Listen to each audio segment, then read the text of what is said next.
Time check on Tobago updates is brought to you by Flow, Tobago's newest fiber network.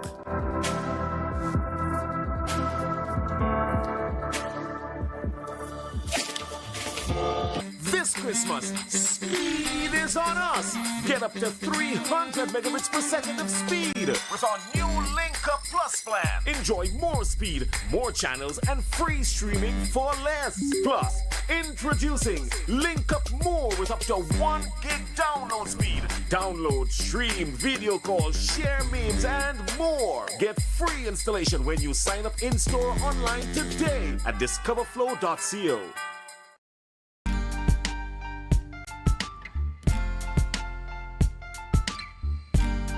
Put a smile on your face when you're moving from place to place. Good morning, good morning, morning, good morning, morning.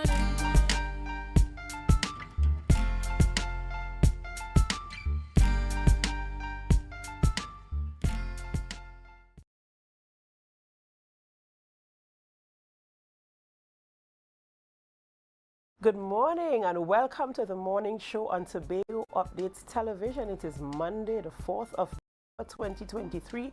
I am Adana Kombi and this is the day that the Lord has made. We will rejoice and be glad in it. Good morning to each and every one of you viewers, those of you joining us here in Tobago, those joining us in Trinidad, the region, and the world at large. Good morning to you. It's Monday morning.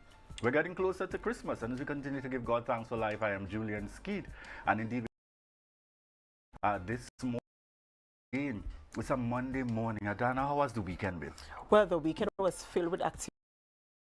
Tobago Day celebrations happening over the weekend. We see the dance bars and all these exciting things, the military tattoo happening there in Roxborough and all like that taking place over the weekend. So indeed it was a festive weekend, a weekend of across the island of Tobago. How many events did you participate in? I got back to the island just in time. Right. That was late on Saturday to be able to get into the sports and family day. Right. Excitement and energy. I got there late and imagine I had a grand time. Right. So kind of make the comparison with persons who were would have been there from the beginning. For the entire period. Shout outs going out to tourism. Yes, definitely. I want to look at the creativity and the way these people package their deliveries for the march, for the dance pass. You're thinking like all of this talent resides in Tobago because they're really creative with the way they interpreted what was given to them to display during their dance pass. So, kudos to all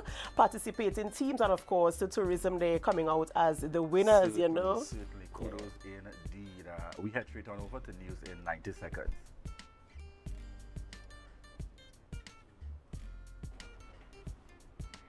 Thank you, Julian and Adana. Here is your news in 90 seconds for Monday, 4th December 2023. Brought to you by B-Mobile. It's a Christmas season with B-Mobile. Over 40 individuals are expected to receive awards this evening for their contributions to Tobago as the island celebrates Tobago Day. Today marks 43 years since the Tobago House of Assembly was enacted by the central government. Originally celebrated as Tobago House of Assembly Day, it was changed to Tobago Day in 2010 as a way of encouraging Tobagonians to take pride in their island. Along with the awards, Chief Secretary Farley Augustine is expected to deliver an address that will discuss matters such as seeking additional self-governance powers for the island. The final verdict on the rise of fuel prices will soon be determined. Parliament's Public Administration and Appropriations Committee, led by Speaker Bridget Anisette George, will hold a public inquiry on December 13 to assess the impact of rising fuel prices on various sectors. Finance Minister Colm Inbert noted that no decisions on adjusting domestic fuel prices have been made amid international oil price fluctuations. The current fuel prices are $7.75, $6.97, and $4.41 per liter for premium gasoline, super gasoline, and diesel. The IMF supports the government's partial liberalization of fuel prices, but emphasizes ongoing targeted support for vulnerable populations facing increased living costs. Venezuela's referendum on occupying Guyana's Essequibo region awaits results, raising international concerns. President Nicolas Maduro claims sovereignty over the disputed territory, rich in oil and minerals, arguing historical injustice. Preliminary reports suggest low voter turnout. The International Court of Justice ordered Venezuela not to alter Guyana's control over Essequibo. Though specifics on the referendum were not addressed, Guyana sought the court's intervention to halt parts of the vote. And that was your news in 90 seconds, brought to you by B-Mobile. It's a Christmas season with B-Mobile.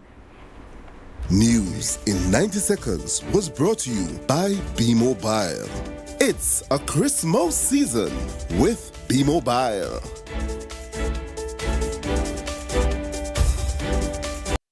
Christmas we celebrating, cause B-Mobile they coming with rating.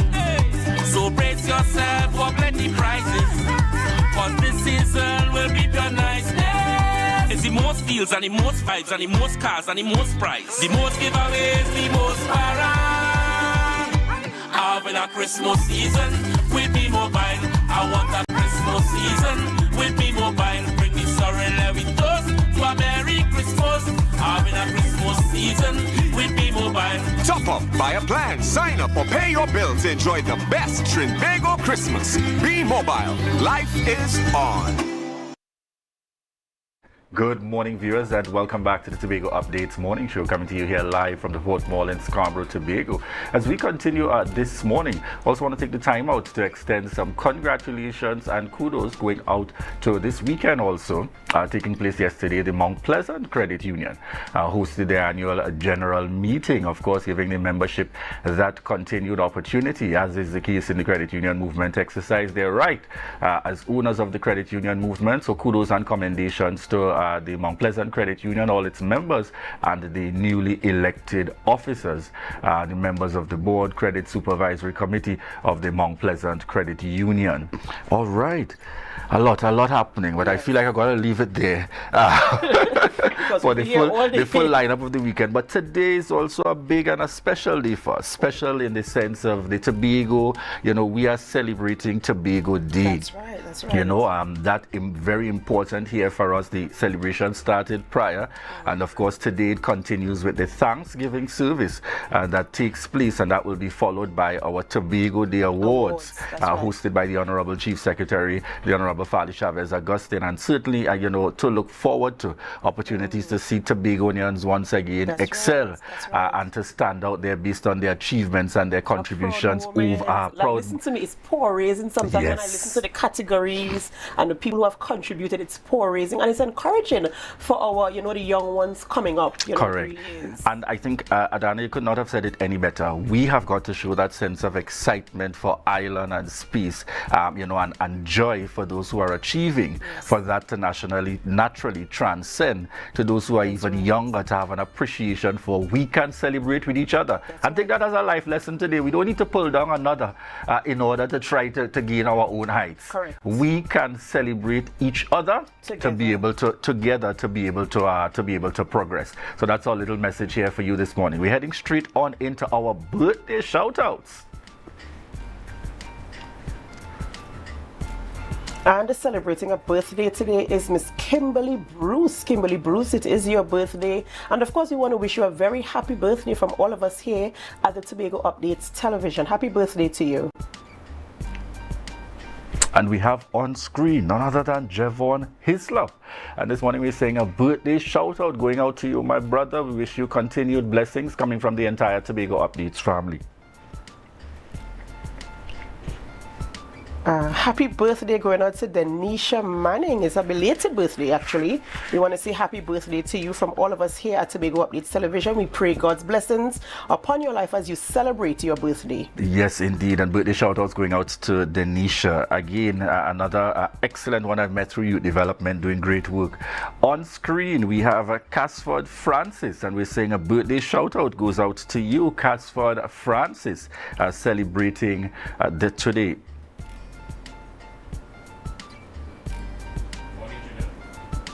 And we also have one more birthday shout out in the mix there this morning. All right, so we'll be coming with those shortly because we got another birthday and even an anniversary shout out. Big news in the happenings here. You know we don't miss it for our viewers. But just before we head on into the other birthdays and anniversary, who do we have on the rundown this morning, Adana? Right, this morning we're having conversations with Mr. Braden Roberts. He is the Tobago officer of Trinidad and Tobago United Teachers Association. We're talking about school violence. How do we move forward? We're also speaking with Catherine Sterling. She's the acting inspector, Roxborough Police Station. And we're talking about, updates on the TTPS and putting the brakes on burglary. Right, we want to have that conversation this morning. And rounding things up, we speak with Afisha Melville McBain, and she is the program coordinator of Finance Literacy Secretary. There's this new initiative I think they're speaking about this morning, Vote Money City, for the People's Choice Award. So we want to encourage people there, and we're going to have that conversation to bring awareness to what this is about and to encourage the votes to come in.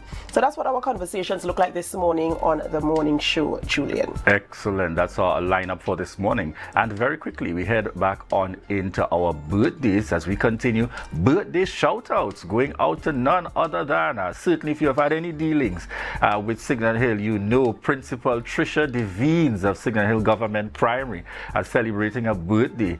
And certainly, we pull this straight from the school's page. That's right. Happy birthday, Happy birthday going out to you, miss, and we trust that you will continue, to lead with that energy, that vigor, and that continued passion that you and your staff have for children out there. Wish you the very best, and happy birthday going out to you, Principal Tricia Devines. And we head straight on into a major anniversary celebration. And I have to shout out here, this is brother and sister Parks, but to be very specific, the parents of Anton Parks. I started off in the church mode, brother and sister Parks, because we all worship at the same Methodist church, but certainly coming from Anton Parks, he is sending anniversary greetings out to his parents today, and you have to pause for this. That's right. They are celebrating 53 years. That's 5-3, folks. No mix up at all. A certainly happy anniversary to Mr. and Mrs. Parks, Anthony and Bernadette Parks. Really indeed setting an example and a symbol out there. Certainly 53 years. 53 long years. No easy. I'm sure. I can only imagine, most certainly, but withstanding the test of time and setting that example, we want to wish you continued blessings indeed as you celebrate. And I know that Parks and the family will ensure that you are well taken care of. That's right. Beautiful. It's always when you have a good news, that kind of segment, really showing and setting that kind of example. Some of us barely trying to make it to the age of 53. Or celebrating a 53rd anniversary. Excellent indeed. We also want to thank you so much for continuing to choose the Tobago Updates morning show. And at this point, we prepare to head on out to a break. We're going to be right back with our first interview this morning. And I know, who do we have up next? Up next, we have Braden Roberts. Excellent. Braden Roberts, Tobago officer of Trinidad and Tobago United Teachers Association. So he's up next. He's coming on the show next. So stay tuned with us. And of course, as we go to the break, we encourage you to share the live, share the live, share the live. Light up the Christmas with the best fiber. Surfboard channels switch to Amplia. Thousands in prizes, plenty smart TVs. 1 year free service and free groceries. We surfing with Amplia. We winning with Amplia. We been drinking with Amplia. We winning with Amplia. Sign up now for 50% off plus a chance to win over $100,000 in prizes. Call 800-4663. Jimmy's Holiday Resorts has 1, 2, and 3 bedroom, fully self-contained apartments located at the heart of Crown Point. Minutes walk to the popular beaches, restaurants, bars, and the airport. Enjoy our amazing amenities such as fully equipped apartments, complete with Wi-Fi, AC, TV, and a pool, and a mini-mart on the compound. Call 639-8292 or 8929. Jimmy's Holiday Resorts is your family's home, away from home. At JK Tech, we bring technology to your doorstep. From cutting-edge laptops to reliable printers, we've got it all.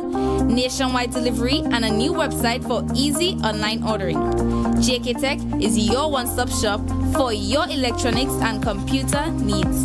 Carrying top brands such as Acer, Samsung, HP, and much more. Follow us on Facebook and Instagram at JKTechTT or visit jktechtt.com. Quality tech is just a click away. JK Tech.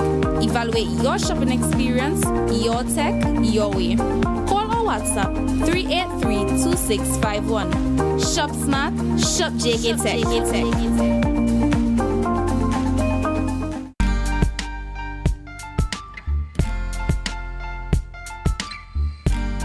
Put a smile on your face when you're moving from place to place. Good morning, good morning, morning, good morning, morning. Good morning, viewers. We just had about 7:10 a.m. this morning, and welcome back to the Tobago Updates morning show, coming to you here live from the Port Mall in Scarborough, Tobago. I'm Julian Skeet, and we're heading on into our first interview this morning with none other than Braden Roberts, Tobago Officer of Tutor. And certainly we are at a challenge time, one would say, or a time where social media is continuing to put certain things into the spotlight. Good morning to you, Braden, and welcome. Good morning, Mr. Skeet. Good morning to the viewers, the listeners alike. So this morning we're chatting school violence and moving forward. And, you know, we're going to dive straight on in. We have seen in recent times making headways, you know, on social media among other schools. More importantly, the focus on one of our high schools here in Tobago, the issue of school violence. What's the position of Tutor as it relates to this matter? Let's start from there. Well, it is definitely concerning that we are seeing the prevalence of these things highlighted in the media. However, it actually needed to get out because teachers have been grappling with this level of indiscipline for some time. It's been sensationalized now, which to me is a little bit unfortunate in that we are focusing on the highlight of what is happening at the particular point in time and not the underlying issues. And we are seeing the young girls who lead the charge with this bad behavior.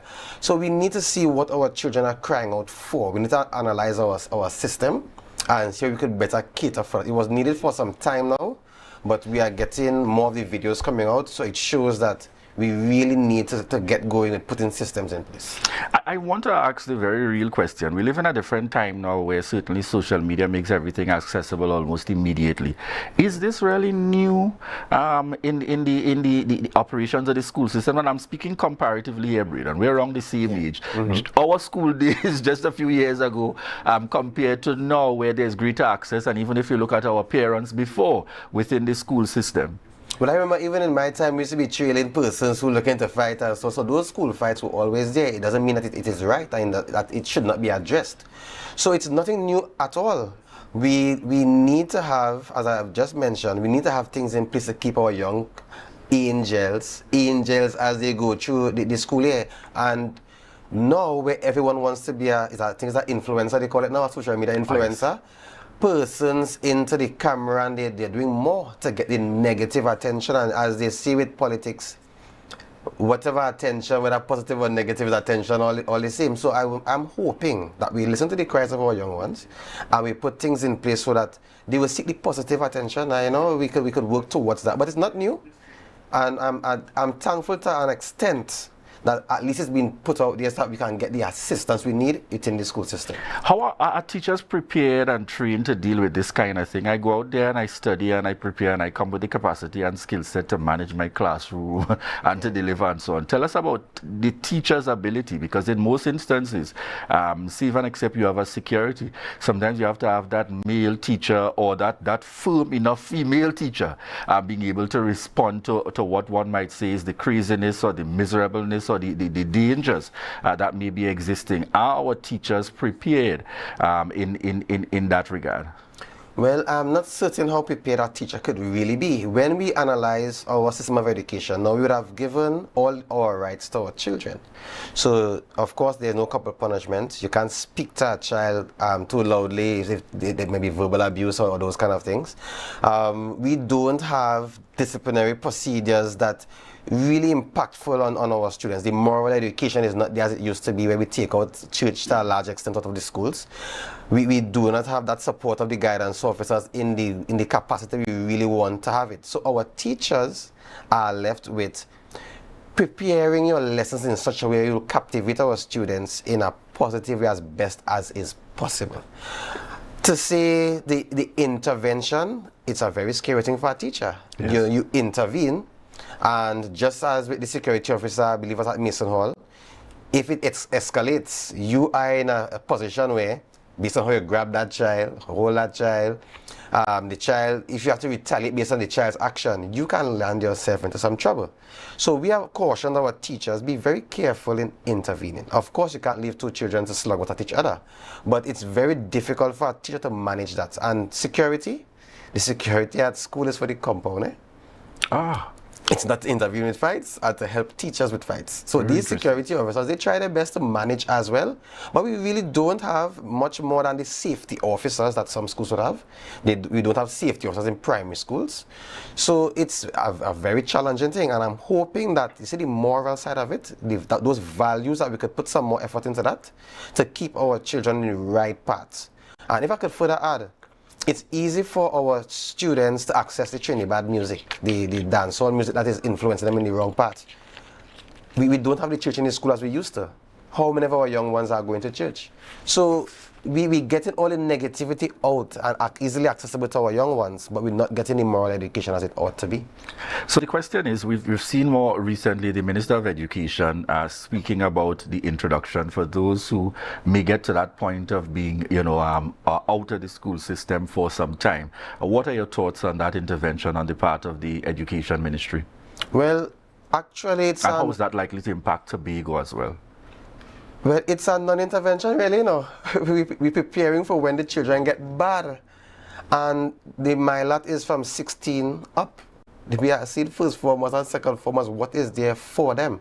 So I don't like the idea of looking at the punishment or the intervention for when they get bad. We need to put things in place from the beginning. And as you have mentioned, when I started at first form in Scarborough Secondary School, we had the fifth formers who were prefects and the head boy, and so would come to the first form class, the second form class. There was kind of that kind of buddy system where leadership skills in those persons performing that role would be able to be developed. We have student council in some of our schools. We need to reinforce those things, enrich those things. What about the interventions before they get bad? So I'm hearing that the minister putting these things in place, but these things, I don't see how it would impact anything.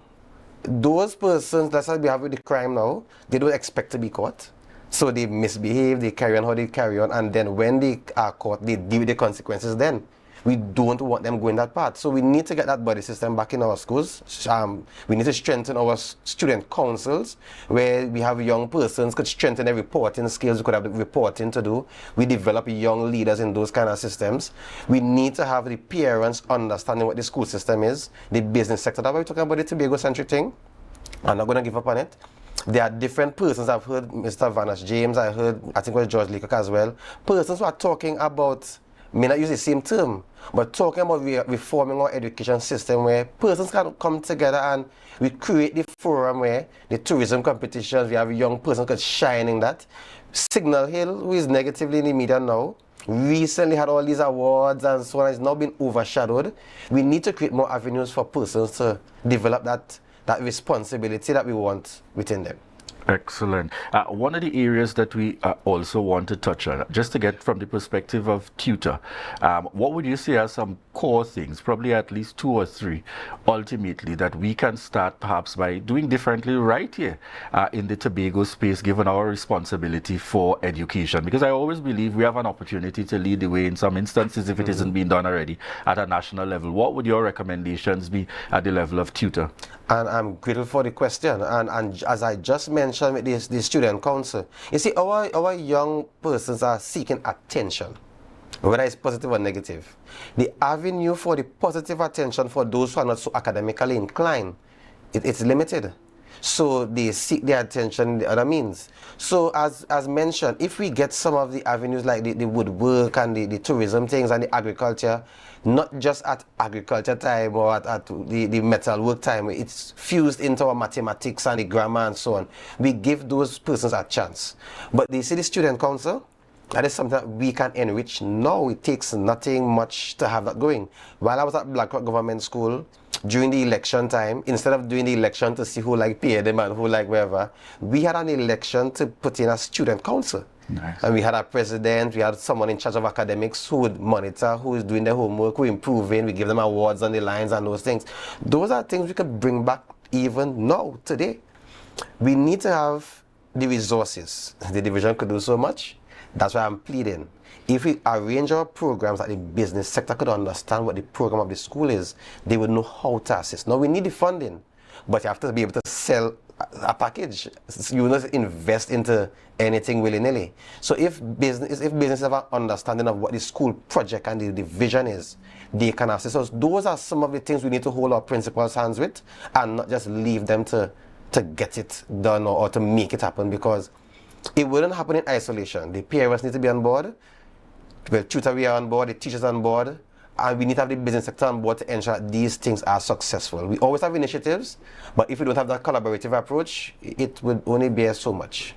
What are your thoughts specific at the reality of some who will say the child has to be disciplined in order to get to that point of an understanding of their greater responsibility? So yes, we can seek to work with those who are not yet at that point to ensure they don't get there. Mm-hmm. But for those who are blatantly and openly committing acts that are wrong, how does tutor suggest that we treat with that within the school system? I know schools have their different matrix and so on for discipline, but how does tutor suggest we respond to that?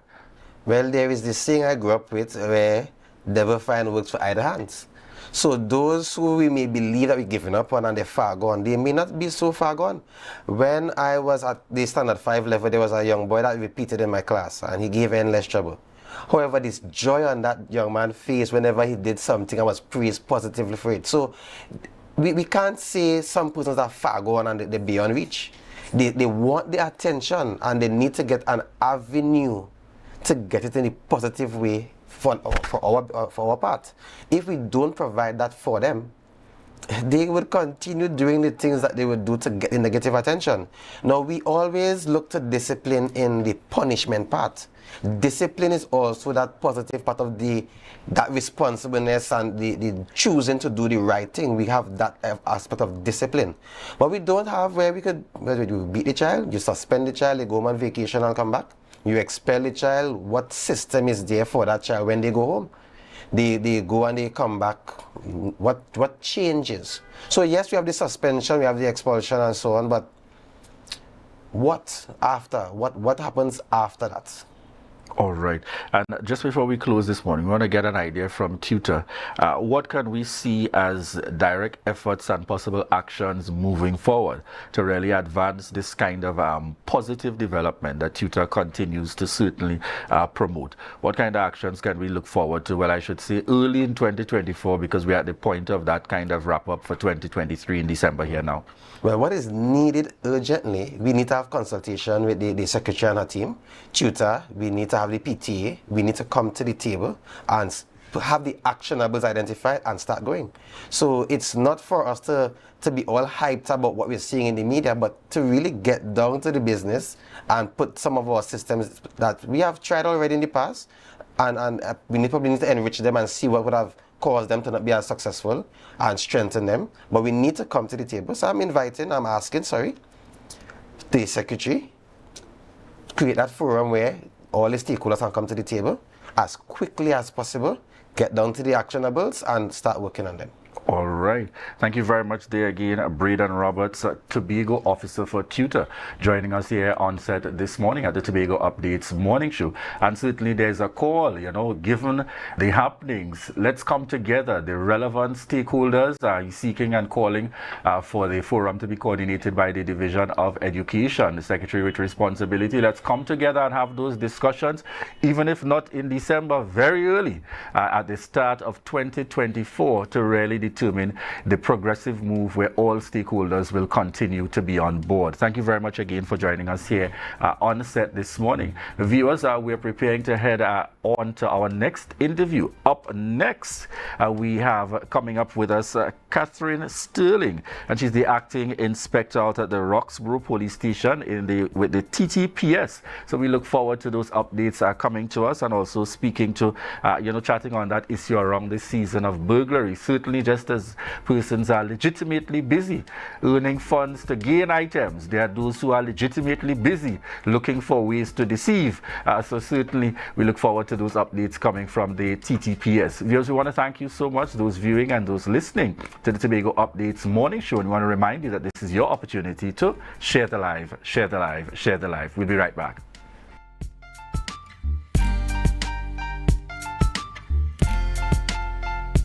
Don't be fearful or ignorant about diseases. The opportunity to learn how to effectively work with or even reverse sicknesses is here. Do you know someone that is suffering from an illness? You are invited to come and learn in this in-depth, hands-on training program. Call this number and reserve your space in this God-inspired, hands-on medical missionary training program going on in Tobago. See you there.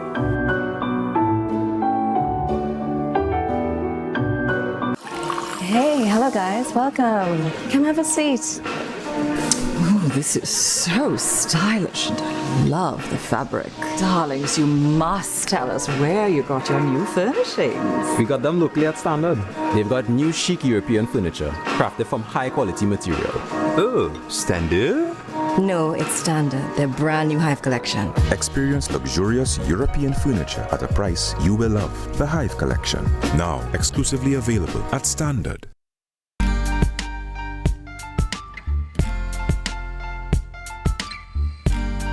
Put a smile on your face when you're moving from place to place. Good morning, good morning, morning, good morning, morning. Good morning, viewers. We just had about 7:26 a.m. and welcome back to the Tobago Updates morning show, coming to you here live from the Port Mall in Scarborough, Tobago. As we continue the conversation this morning, we are chatting with Kathleen Sterling. Let me make sure I get the pronunciation right this time. Kathleen Sterling, acting inspector out at the Roxborough Police Station for the TTPS. Good morning to you and welcome. Hi, good morning to you, sir, and welcome to all this. Good morning to all listening viewers. All right, certainly we're happy to have you this morning. This is a new face on behalf of the TTPS, and we're happy to have you here. So we're getting started this morning. Just give us some insights into the Roxborough Police Station. How have things been up on that end, on the eastern side of the island? Okay, well, the Roxborough Police Station is a relatively quiet district. Prevalent crime up in that area is more so housebreaking and larceny. The district comprises of start from Kings Bay up to Studley, Shagney Hill in Pembroke. That's where our district starts and ended. All right, excellent. So we're diving straight on in. We're talking Tobago. In recent times, we have seen some of the challenges occurring as it relates to breakings and so on, criminal activities and that kind of thing on the island. What has the progress of the TTPS been in terms of seeking really to bring forward justice for those who have lost loved ones in circumstances and so on, and those who have been the victims of criminal activities amongst others? Well, first thing I want to say, persons who have lost loved ones, been victim of crime, the TTPS is aware of it, and we are working hard to solve these crimes. We are sending our comfort to the victims, and we know at the TPS we are caring bunch of persons, and we're working really hard to solve these crimes. Now we see that the prevalent crime, as you say, is break-ins in the Tobago division, not just the Eastern, but the Tobago division is one of our tower crimes. But we see that we having a good detection rate when it comes to our break-ins and our larcenies. But what we asking our stakeholders, which is our business owners and our citizens, is to help us in alleviating these crimes that we are having. So we are asking residential owners to secure their homes properly, have proper doors and windows. You know, we have a culture in Tobago that Tobago is safe, nothing happened, but we see the paradigm is changing, right? And we are having these crimes. So we just asking people to secure their homes properly, make their homes hard target so that thieves cannot enter their homes easily. We're asking business owners. It makes no sense we have $1 million worth of goods in our stores and $1,000 worth in security. Yeah, so we asking business owners to do proper security. We want invest in alarm systems. We have Digicel and B-Mobile as providers doing alarm systems, invest in cameras, and each business owner, if you have a camera and I have a camera, we look out for each other. Yeah, we asking business owners not to leave large cash or sum in your business space. Try and deposit that money into the bank throughout the day so that you don't make an opportunity for thieves to get into your business space and steal your money or whatever items you have there. All right.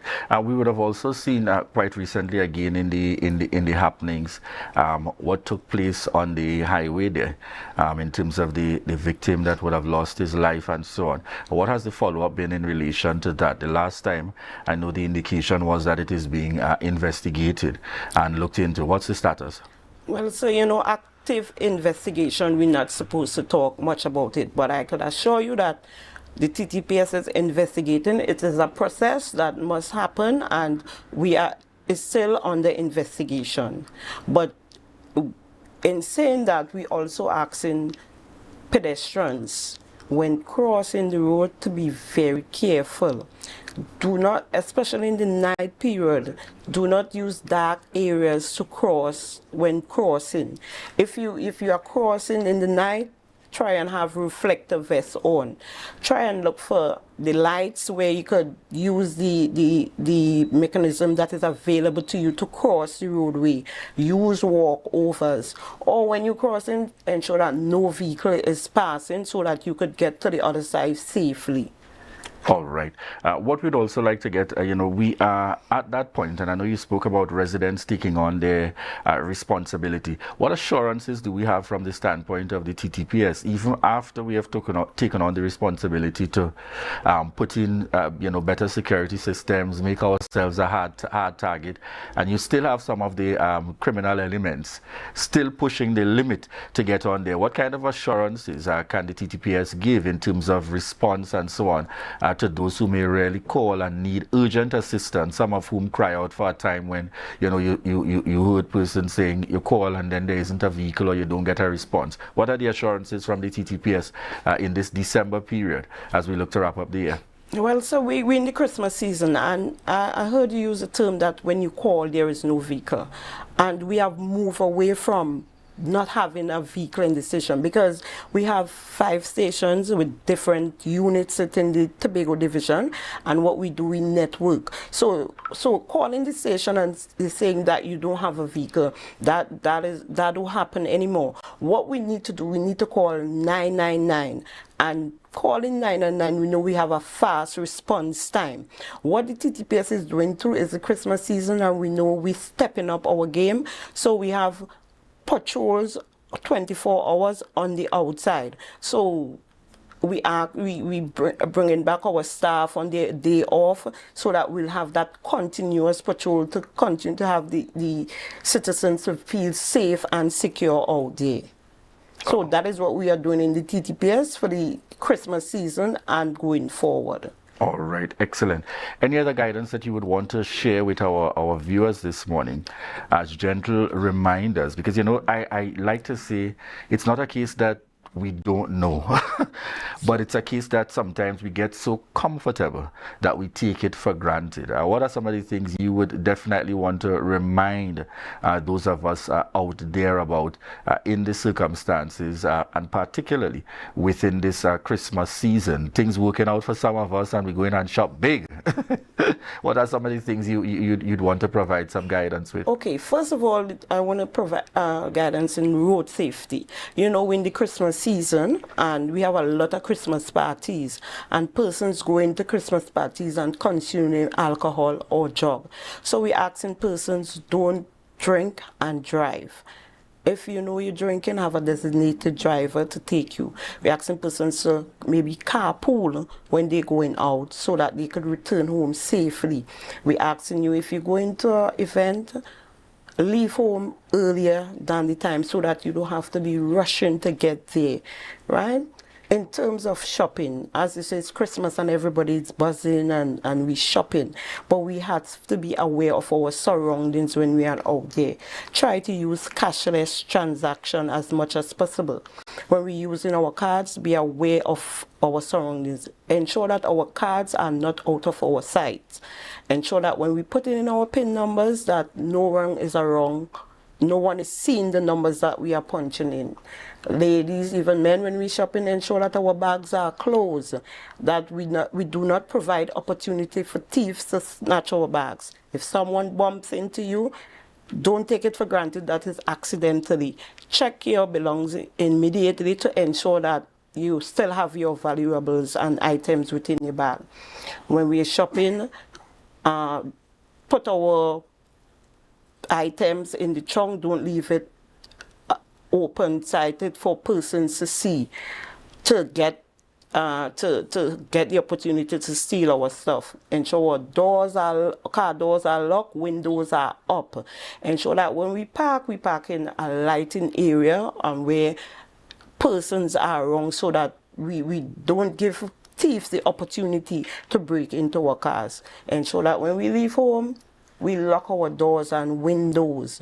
We ensure, we ask the neighbor to keep an eye out. We have to look out for each other.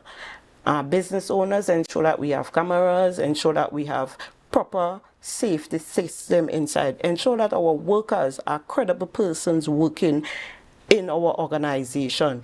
And to alleviate that, we could tap into the resources of the TTPS to ensure that persons who are working with us are bona fide persons, that they help our customers when they in the business environment and not distress our customers. All right, I see someone asking here about a certificate of character. What's the process for that, and are those being received in a timely manner now? Yes, the process for a certificate of character, you have to go online, ttps.gov, and you fill out the form with all the relevant information. You print the document. While filling out the form, they will give you an appointment date, and then you come to the station. We do the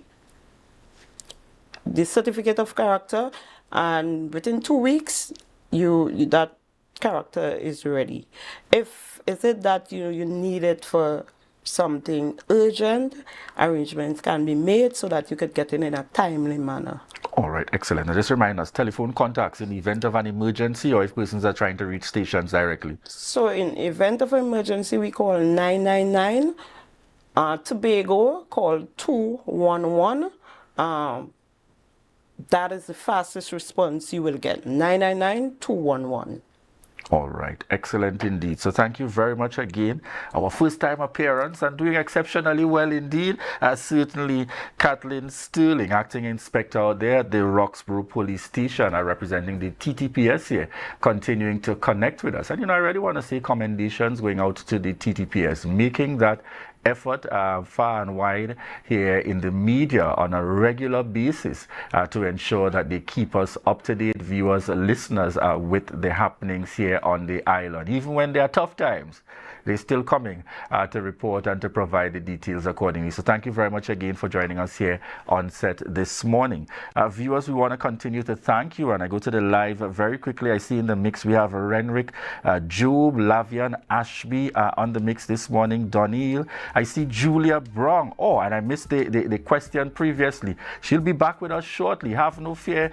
Julia Brown Ria is going to be back with us shortly. I also see in the mix Auntie Dora Lyons, Gloria, Alec, Carol Fraser Davidson, Pearl, Murray Beard. Good morning to each and every one of you. Lisel James out there, Mrs. Charles out in Susulans, Crystal Washington, Tom. Good morning to each and every one of you.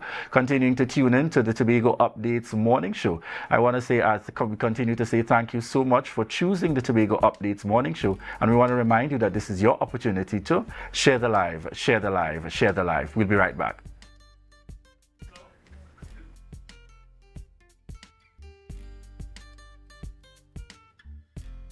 Understand that we have an up next in the lineup. Just before we head on out, yes, we've got Afisha Melville McCain, Program Coordinator of the Financial Literacy Secretariat, and we look forward to hearing about the exciting moves and things happening out there in the Financial Literacy Secretariat within the Division of Finance. So those upcoming discussions with Afisha McCain. Viewers, we want to remind you that this is your opportunity to share the live, share the live, share the live. We'll be right back.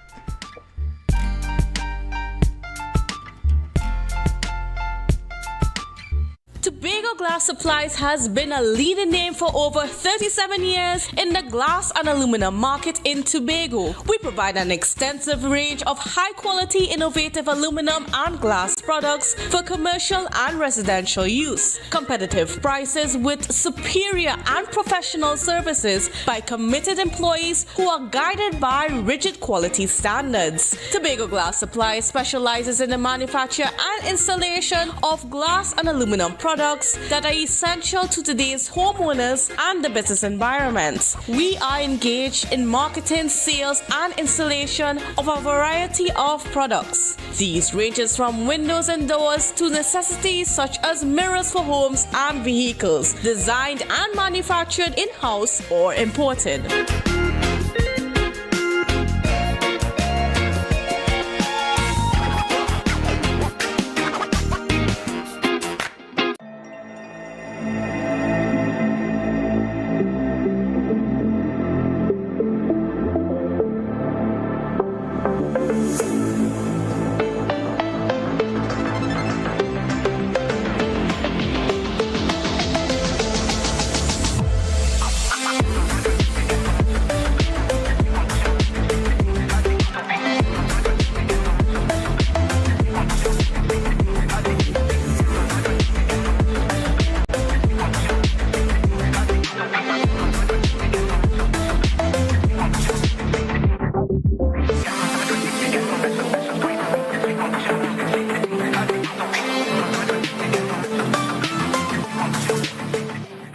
The Division of Settlements, Public Utilities and Rural Development has relocated its Crown Point office to Glen Road in Scarborough to better serve you, our clients. Our main office is located at the corner of Glen Road and Glen Road Branch Number 1, the building formerly occupied by COSTAT. Our grant and electrical inspectorate services can be accessed at Number 2 Montessori Drive in Glen Road, Building 1 and 2.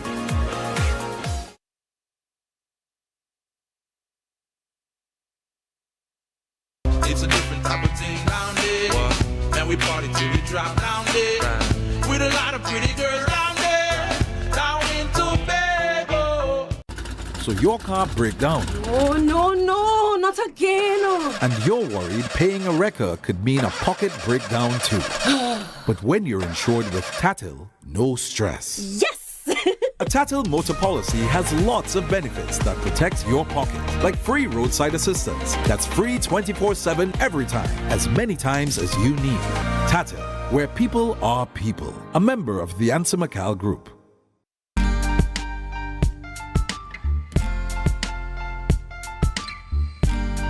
Put a smile on your face when you're moving from place to place. Good morning, good morning, morning. Good morning, morning. Welcome back to the morning show on Tobago Updates. I am Adana Kumbi, and we continue conversations with our guests in studio. This morning we're speaking with Afisha Melvin McBain, and she's the Program Coordinator, Financial Literacy Secretariat of THA, and we're talking about some awards that are coming up, People's Choice Award, and we're talking about Money City, an initiative done by this division. So we want to say welcome, of course, to the program this morning. Thank we you so really much. are excited to hear all about this, especially the award segment of it, the conversation. We want to know what it is about, how do we participate, and of course, how do we vote to ensure that this division is represented well in the Tobago space. Right, so welcome. Thank you so much for having me. Right. So tell us first of all about Money City. For those of us who don't know about Money City, I was looking at a little video about it just last night actually, and I was very, very impressed by the initiative and the idea behind it, and even the synopsis that you gave behind the genesis of it. Yes. Thank you so much again. So just for persons who don't know, so we are responsible for educating the entire population, Tobago population, about how they can be better at their finances and create the type of lifestyle they want when it comes to their money. And one thing that we realized was there was a bit of a disconnect. Even though you're giving people the information and they know, yes, they're supposed to do something, they weren't actually necessarily taking the steps to do so. So we had to come up with something very creative, very different, out of the box, to see how we could really get people to tap into the emotional part of money, the mindset of money, and start to see how they could improve their own lives. So we created something called the Money City game back in 2019. It's evolved tremendously over the years, but in essence, all it is pretty much a financial education simulation game where we challenge persons to make common everyday household financial decisions based on a randomly selected family size, career, and income. And what you find is because people are so connected to the game, they're trying to beat it all out, they actually come out of the game with some new learning. Right. And the fact that they've taken the time to make decisions when it comes to food, rent, mortgage, you name it, because they've taken the time to do it for the player, what's preventing you from doing it for your own life? So that's the thinking behind it, to see how we can move from education to empowerment to really get people to start to take action towards improving their finances. I like the interaction with the game, and I think it's something we could consider implementing even into our school, into the education system. Yes, so we actually play it right now. I mean, it doesn't discriminate. The characters we've created, it's quite a broad range. So we actually play it with our school children from as young as 9 and 10 years old, all the way to our retirees, all the way up to 70-something years old. And I think because they're able to really see how they can play the game in a way where they learn from it, I think that is tremendous. Even with our school children too, I can see some of them actually leave the game trying to want to see how they could be a business person, because they've now had access to all these types of careers they didn't even know was an option for them. So it's really something that can be used as a tool for our children, to teach them, to get them that head start in life, and also for our adults in terms of how do you maximize what you have, potentially even try to earn more to be able to create that lifestyle you want for yourself. I like initiatives that mobilize people into action. Yes. And the fact that you said the children are now thinking, okay, what can I do? Yes. Because they actually want to take the steps now, seeing the possibilities that are available. So I must commend you guys for this. I want to get my hands on this. Is it available? How do I get involved in this? So right now it's something that we do physically. Persons can request it and we go out into their community or school to do it. But I could tell you exciting things are coming, because one of the things that we've been able to access through being a finalist is we now have access to IDB's Innovation Hub. So we'll be working with international agencies to now help us to create it into an app, a board game, and potentially even a video game, so that we can expand the reach, make the gameplay a lot more relatable and impactful. So soon you'll be able to just log into your phone and download. Awesome. I like it. I like it very much, and I think I want to introduce this to one of my youth groups that I manage. No problem at all. No problem at all. So tell us about the awards now. There are 2 categories of awards that you are up for, and you want us to vote. Right. So IDB, the Praise Awards, is really a public service award where they are recognizing public service institutions who are doing great work across the country. Thankfully, And I think what was a great accomplishment already is that we are the first organization ever from Tobago to be selected for the Praise Awards. But we are in specifically the Service Excellence category. There's 2 categories, Service Excellence as well as Innovation. And we are in the Service Excellence category. We were invited to do a video presentation. That's what you viewed last night. We also were invited to do a pitch before a panel of judges selected by the president of the Trinidad and Tobago.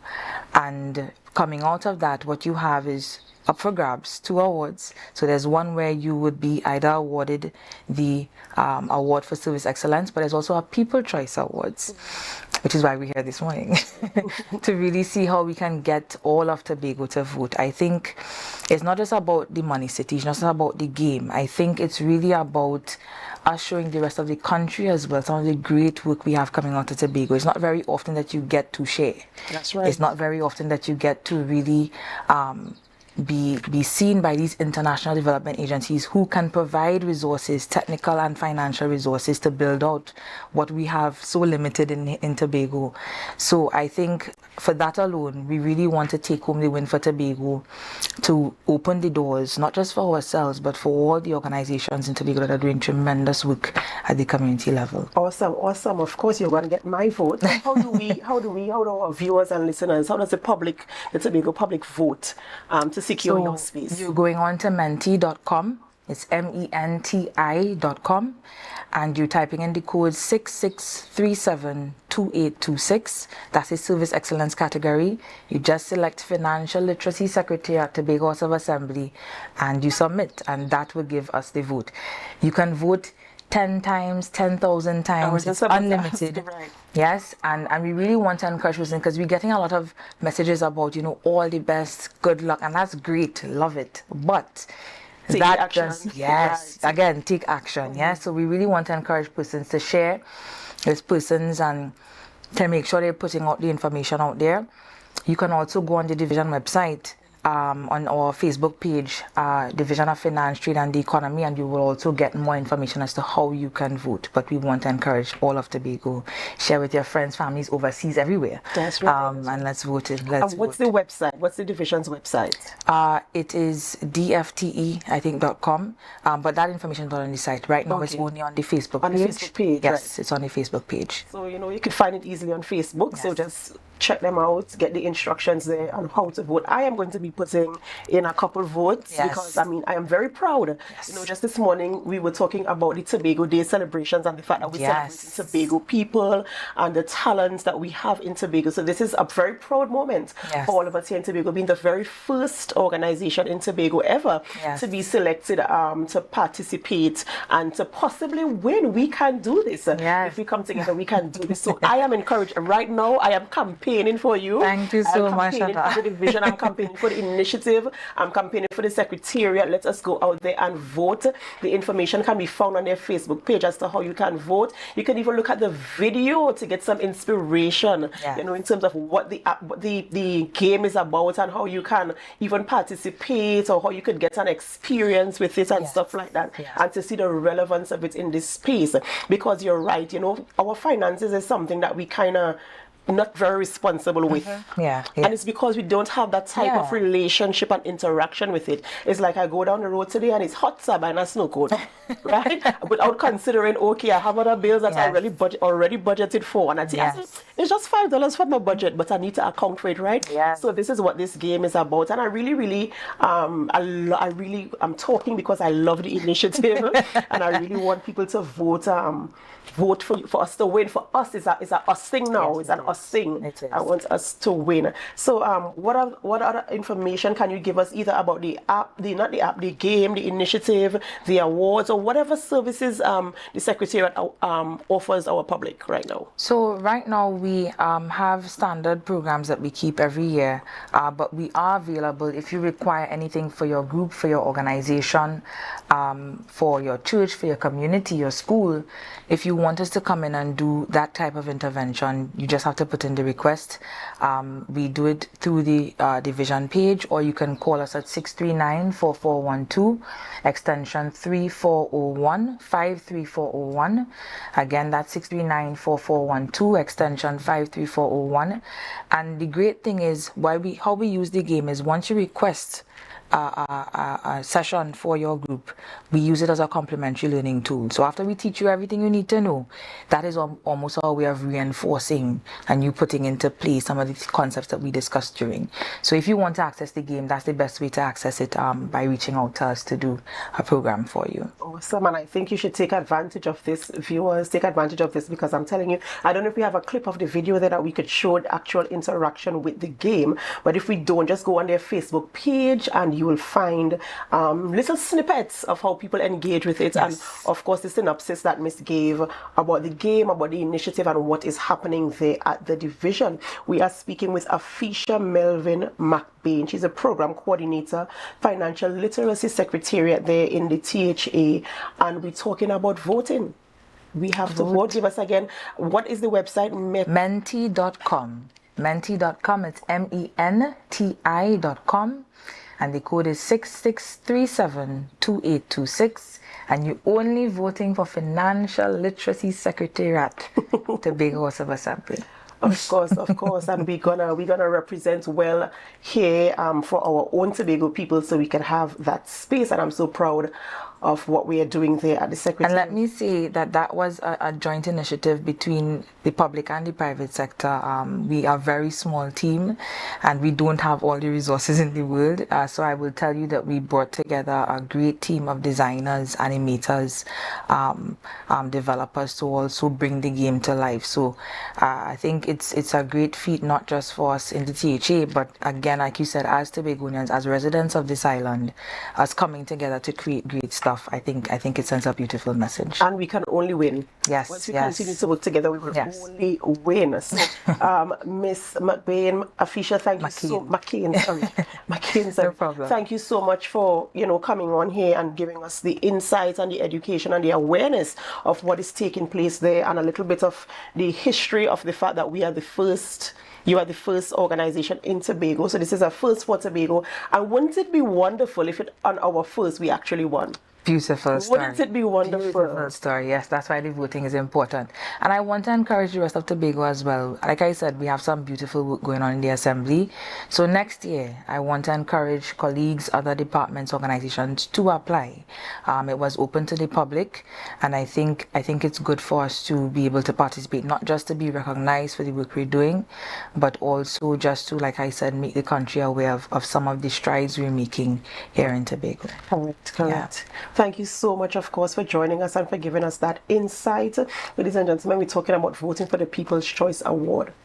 We are always so happy when you choose the morning show on Tobago Updates. We're happy that you're here with us. We're happy for your comments. We really appreciate you. We appreciate the love. We appreciate all that you do and say when you share our live and when you engage with us online. And this is where we are going to end our conversation this morning. But of course, our programming continues. Coming up next is Beneath the Surface, and we're speaking with Assemblyman Zorisha Hackett. She is on this morning. So we ask you to continue to stay with us as we head on out. But before we go, of course, we encourage you to share the live, share the live, share the live. Have a good one.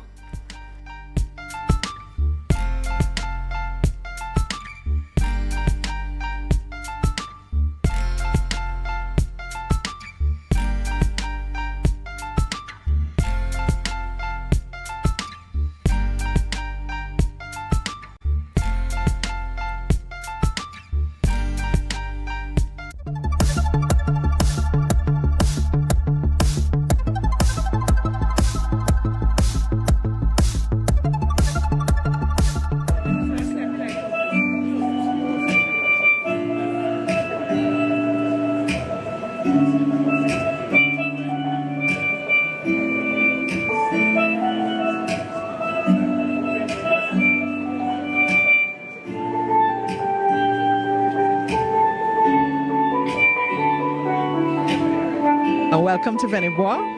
We are having our wine tasting this evening, and it's a chance for the students to really showcase the skills that they're learning here at the Institute and put them into practice.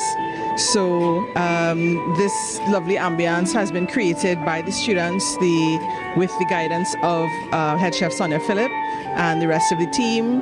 They have been crafting a menu to pair with the wines. It is one of the series in our international cuisine course, and there are more events to come, culminating in our brunch, which is held early in December. So stay tuned.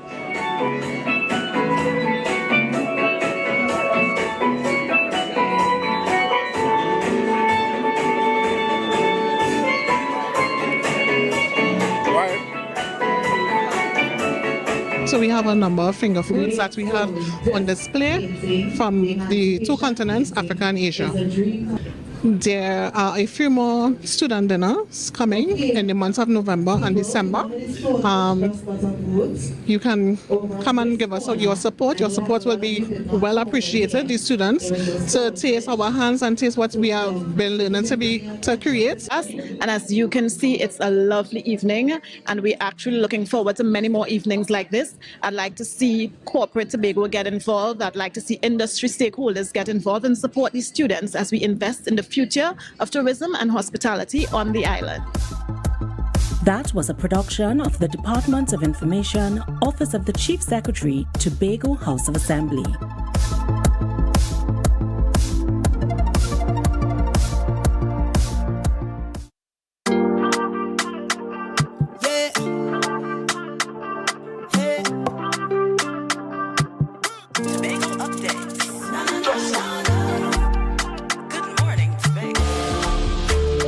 Check on Tobago Updates is brought to you by Flow, Tobago's newest fiber network.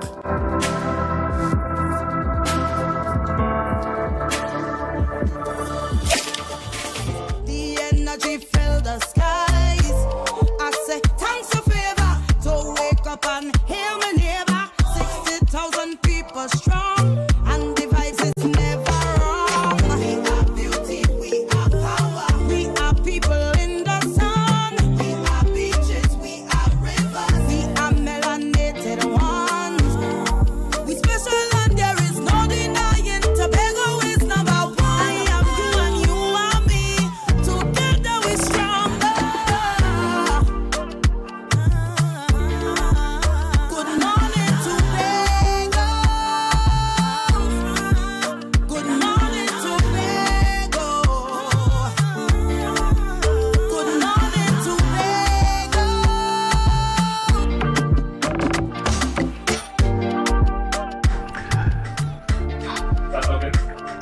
Morning viewers, morning to all you viewers around the world and you listeners as well who are tuning in to Tobago Updates Television.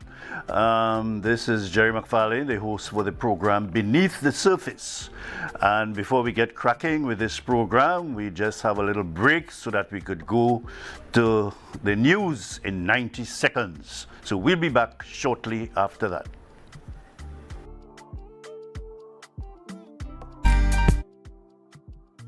Monday, 4th December 2023, brought to you by B-Mobile. It's a Christmas season with B-Mobile. Over 40 individuals are expected to receive rewards this evening for their contributions to Tobago as the island celebrates Tobago Day. Today marks 43 years since the Tobago House of Assembly was enacted by the central government. Originally celebrated as Tobago House of Assembly Day, it was changed to Tobago Day in 2010 as a way of encouraging Tobagonians to take pride in their island. Along with the awards, Chief Secretary Farley Augustine is expected to deliver an address that will discuss matters such as seeking additional self-governance powers for the island. The final verdict on the rise of fuel prices will soon be determined. Parliament's Public Administration and Appropriations Committee, led by Speaker Bridget Anisette George, will hold a public inquiry on December 13th to assess the impact of rising fuel prices on various sectors. Finance Minister Colm Imbert noted that no decisions on adjusting domestic fuel prices have been made amid international oil price fluctuations. The current fuel prices are $7.75, $6.97, and $4.41 per liter for premium gasoline, super gasoline, and diesel. The IMF supports the government's partial liberalization of fuel prices but emphasizes ongoing targeted support for vulnerable populations facing increased living costs. Venezuela's referendum on occupying Guyana's Essequibo region awaits results, raising international concerns. President Nicolas Maduro claims sovereignty over the disputed territory rich in oil and minerals, arguing historical injustice. Preliminary reports suggest low voter turnout. The International Court of Justice ordered Venezuela not to alter Guyana's control over Essequibo, though specifics on the referendum were not addressed. Guyana sought the court's intervention to halt parts of the vote. And that was your news in 90 seconds, brought to you by B-Mobile. It's a Christmas season with B-Mobile. News in 90 seconds was brought to you by B-Mobile. It's a Christmas season with B-Mobile. This Christmas we celebrating, cause B-Mobile they coming with rating. So brace yourself for plenty prices, cause this season will be your nice. It's the most deals and the most vibes and the most cars and the most price, the most giveaways, the most para. Having a Christmas season with B-Mobile. I want a Christmas season with B-Mobile. Bring me sorrel with us to a Merry Christmas. Having a Christmas season with B-Mobile. Top up, buy a plan, sign up or pay your bills. Enjoy the best Tobago Christmas. B-Mobile. Life is on.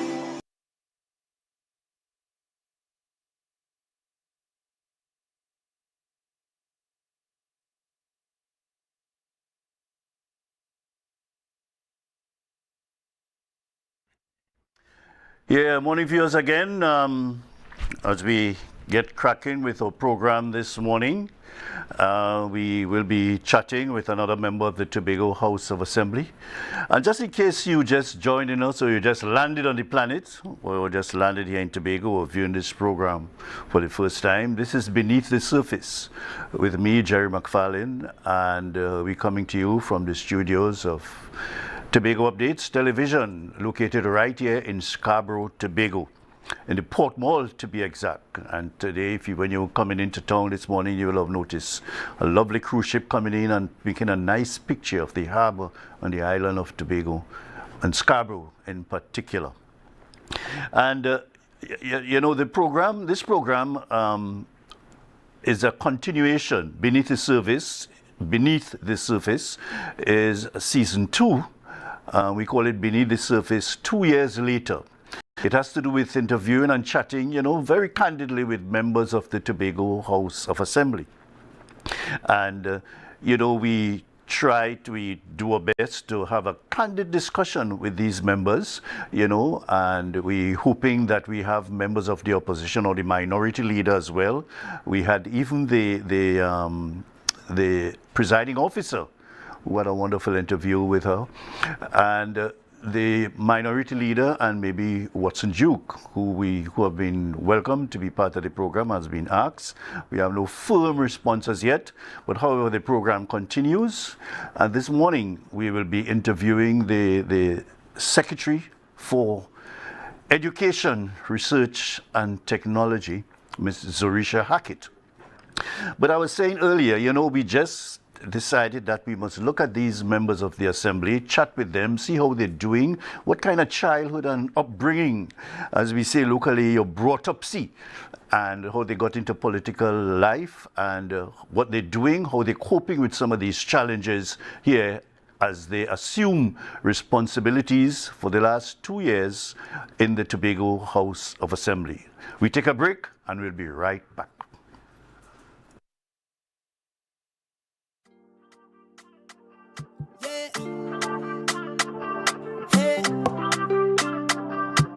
This Christmas, speed is on us. Get up to 300 megabits per second of speed with our new Link Up Plus plan. Enjoy more speed, more channels, and free streaming for less. Plus, Introducing Link Up More with up to 1 gig download speed. Download, stream, video call, share memes, and more. Get free installation when you sign up in-store or online today at discoverflow.co. Rotisserie, mouth-watering fries, salads, combos, and specials galore. Feeling for something to eat? Come and see. Our rotisserie is seasoned to the T. Kicking chicken, masala, and jerk roast. Crispy fries made from scratch. Who do you know can beat that? Or salads freshly cut and packed. When you taste it, you'll be wanting to come back. So come check us out on number 2 Robinson Street, Uptown Scarborough, Tobago. We open on Saturday nights from 7:30 to 11:30 p.m. Monday to Thursday, we're open from 10 a.m. to 9:30 p.m. and on Friday, 10 a.m. to 4:30 p.m. Contact us at 772-7443 and all social media handles at the Rotisserie Factory. Don't be fearful or ignorant about diseases. The opportunity to learn how to effectively work with or even reverse sicknesses is here. Do you know someone that is suffering from an illness? You are invited to come and learn in this in-depth, hands-on training program. Call this number and reserve your space in this God-inspired, hands-on medical missionary training program going on in Tobago. See you there.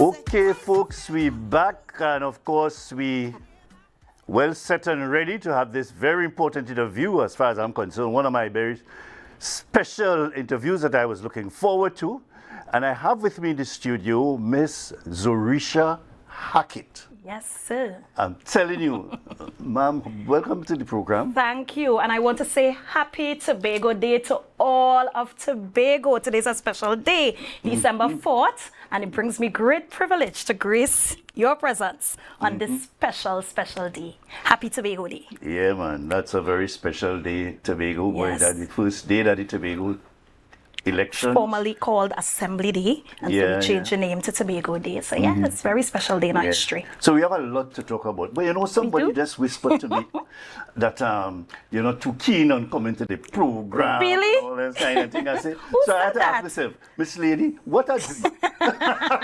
Who said that?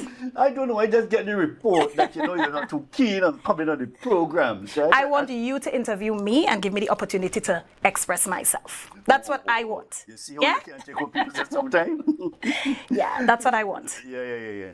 So this day in history is really an important day, the 4th of December, when the first the first election was completed, and then we had results, and we know who elected and that sort of thing. Constituted. Yes.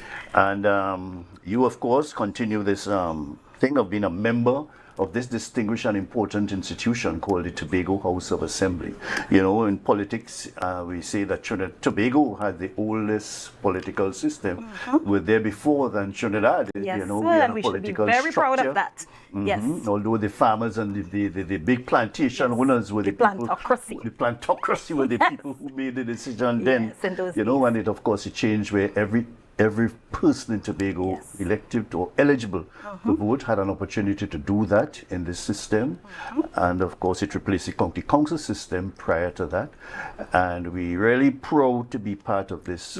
This. And that level of patriotism must be actually displayed by all residents, and we try to at least incorporate it into the education system. And we're going to speak to that Tobago-centric curriculum a bit later on. Definitely. But on a day like today, we want students to understand what it means for us to celebrate a Tobago Day. And that same level of patriotism and loyalty to country as we feel on August 31st. I want Tobagonians to be able to feel like that on a day like today. So we're going to be pushing that. All the activities that takes place. Yes, the fringe events. The fringe events, you know, and it's really important, and people should really feel a sense of pride and joy and so on. And the challenge is to make the thing work, have it to do better, get over the kinks and the political, you know, issues and so on. And I always say that after the election day, we're Tobagonians, and we should come together and have that unity and harmony until the next election bell rings. But I don't think we have that. I think the political divide pervades the 4-year period.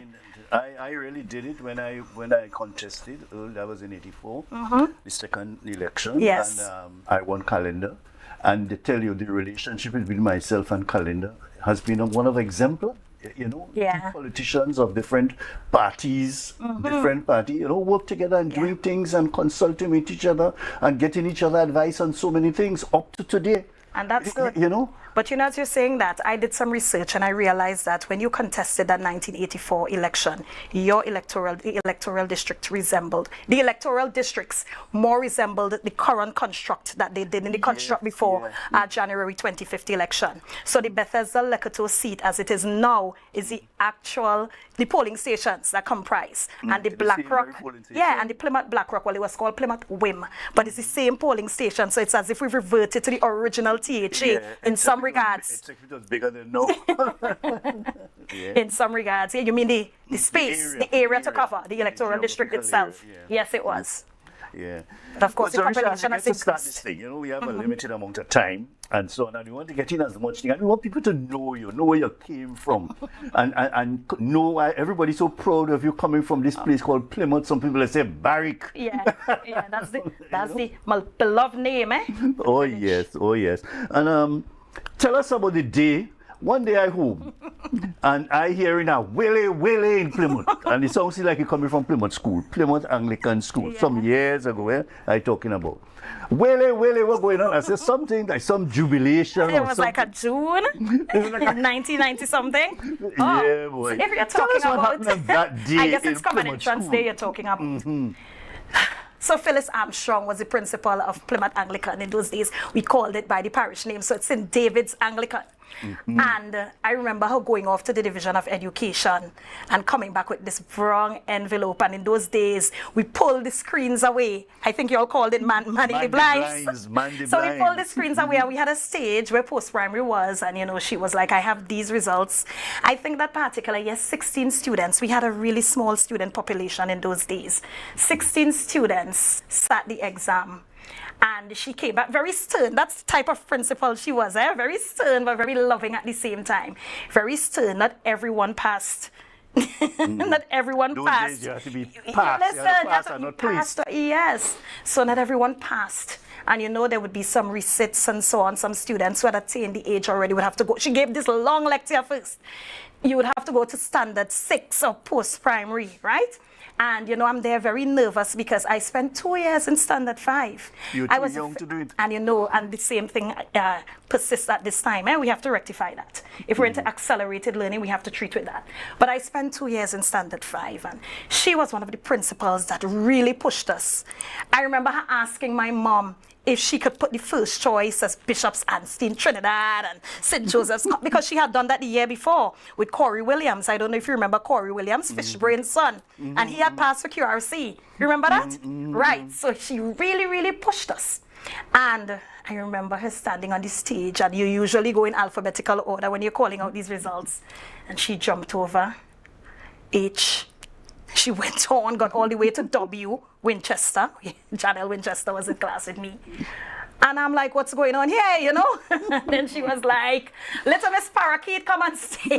Oh, yes, there is a very talkative in class. Little Miss Parakeet, come on stage. And, you know, I'm wondering if she's going to admonish me, you know, if there's something I didn't do.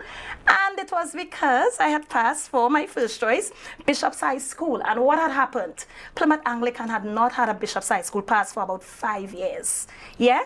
And in that particular year, only 2 students from all of Plymouth, well, 3 if you're not counting the Plymouth schools. So 3 students, Niall George, but he went to Signal Hill, Kern Barton Alexis, Bethesda Government, and then me, Plymouth Anglican, the only student from Plymouth Anglican. And so it was a big, big deal. I remember walking up Shelbourne Street and, you know, goosebumps coming up my skin at the moment. And every house, every shop, everybody on the side of the road, because they had heard the commotion at the school earlier. The fishermen, those with the parlors. I remember Miss Darling right next door. Yeah, you remember that? Race, and you're going up the road. You start by Brother's shop, of course, and you're going up. So you had Miss Darling, Race, and then you had... And brothers and sisters had to call you and pray for you and all kind of things. It was amazing. It started off with a prayer from Father Forrester, was there, and I remember the village feeling so proud. And the fact that everybody was volunteering to do something to send me off in September, who wanted to sew, who wanted to be the transport, who wanted to assist in getting the books, and the village really came together. I don't know if all of Tobago knows, but my mommy was a teenage mother. She had me very young, and she had my sister right after me, and within a short space in time, 4 kids. And so the village, and that's the type of village we grew up in, where the village came together and everybody helped the younger mothers to grow up their children. So there was no such thing as a mommy struggling on her own or a young family struggling on their own in Plymouth. And I think Certica spoke to it. We were very, very together, and that sense of collaboration and village harmony and unity was always there. So it was one of the proudest days of my life, you know. I was so happy. Yeah, so you went up the road and everybody happy and when willing I got to up see you. Bethesda Hill was like a party up there. Yes, I heard that as well. It was a party up there. Celebration was good. So with that kind of start and push and excitement and pride, you know, you went off to Bishop High School and what you made out at that Bishop? I remember the first day of school, I caught the bus back home. Because I got transport to go to school in the morning, but you had to catch the bus to come back home. And I took the bus straight down to Plymouth Anglican. Went in there, teachers alone at that time of the day. But I remember Phyllis Armstrong looking at me, feeling so proud, you know. And I'm feeling like I need to one day find a way to repay this school. It's my start. And I think people celebrate their secondary schools more as alma mater, as opposed to the primary, where that's where you get your foundation. And so I'm forever indebted to Plymouth Anglican. Life at Bishop High School, what it was like? I wanted to be in everything. So I was netball. Later on, in my 7 years there, volleyball and football and basketball became volleyball as well? Yeah. So, but in the earlies, definitely netball, because we play netball at Plymouth Anglican, you know. And of course, always the center of the wings, very short. It was always very tiny. But Bishop's High School at that time, we were trying to regain prominence in athletics. I know right now Bishop's High School is starring, but at that point in time, you know, we were only considered. At the era I went into it, because I've heard the stories of Bishop's dominating track and field before me. But the era I was there, you know, we were not doing so well with the track and field and the sports at that. And so at that point in time, Scarborough Second Signal Hill were dominating the netball, I remember. And Roxborough Sec was dominating the long distance races and the throws and so on. And the schools, the composition was different at that time. You had St. Joseph's Convent, Elizabeth's College, Harmon School of SDA has always been there. But Roxborough dominated the East. There was no Speyside and Goodwood and Mason Hall and Pentecostal. So, you know, the entire school landscape was different. But I was in everything. So I played 3 instruments at that point in time, and I was a part of the recorder ensemble and participated in 2 different music festivals, and we did exceedingly well. People like Trudy Daly and Saliha Dake and Marika Manswell, we did well. So Mr. Moore and Miss Armstrong, of course, pushed us, right? And then I spoke Spanish and French, and I did French all the way up to A-levels. Don't ask me to speak anything French now. When you don't practice a language, you lose it, unfortunately, you know. And so I did 8 O-levels, and then I did the 4. Well, it was 5, yeah. At that point in time, Cambridge, and I just wanted to be a teacher. And I knew that very early that I wanted to be a teacher. So I started to teach right after. Then went to university and then returned. And what you did, French or language? So I did linguistics at the University of the West Indies, and I did literature. It was a At double UWI? major at UWI, and education as a minor. And so it propelled me right back into this field of education. And how it was like in school now as a teacher? So I taught at 2 schools. You felt it was necessary to inspire some student or students to do exactly what you did and come through the ranks with flying colors and brilliance? The thing about it is, so many students already inspired by their circumstances, their environment, and I think we miss on those students. And what we do is kind of separate. So you're already doing well, so we pay no attention to you, and we spend some time with those we think aren't. And I think there should be balance. We need to motivate the students who are doing well and push them to exceed expectations. And those that aren't, of course, we spend some time giving them that extra attention.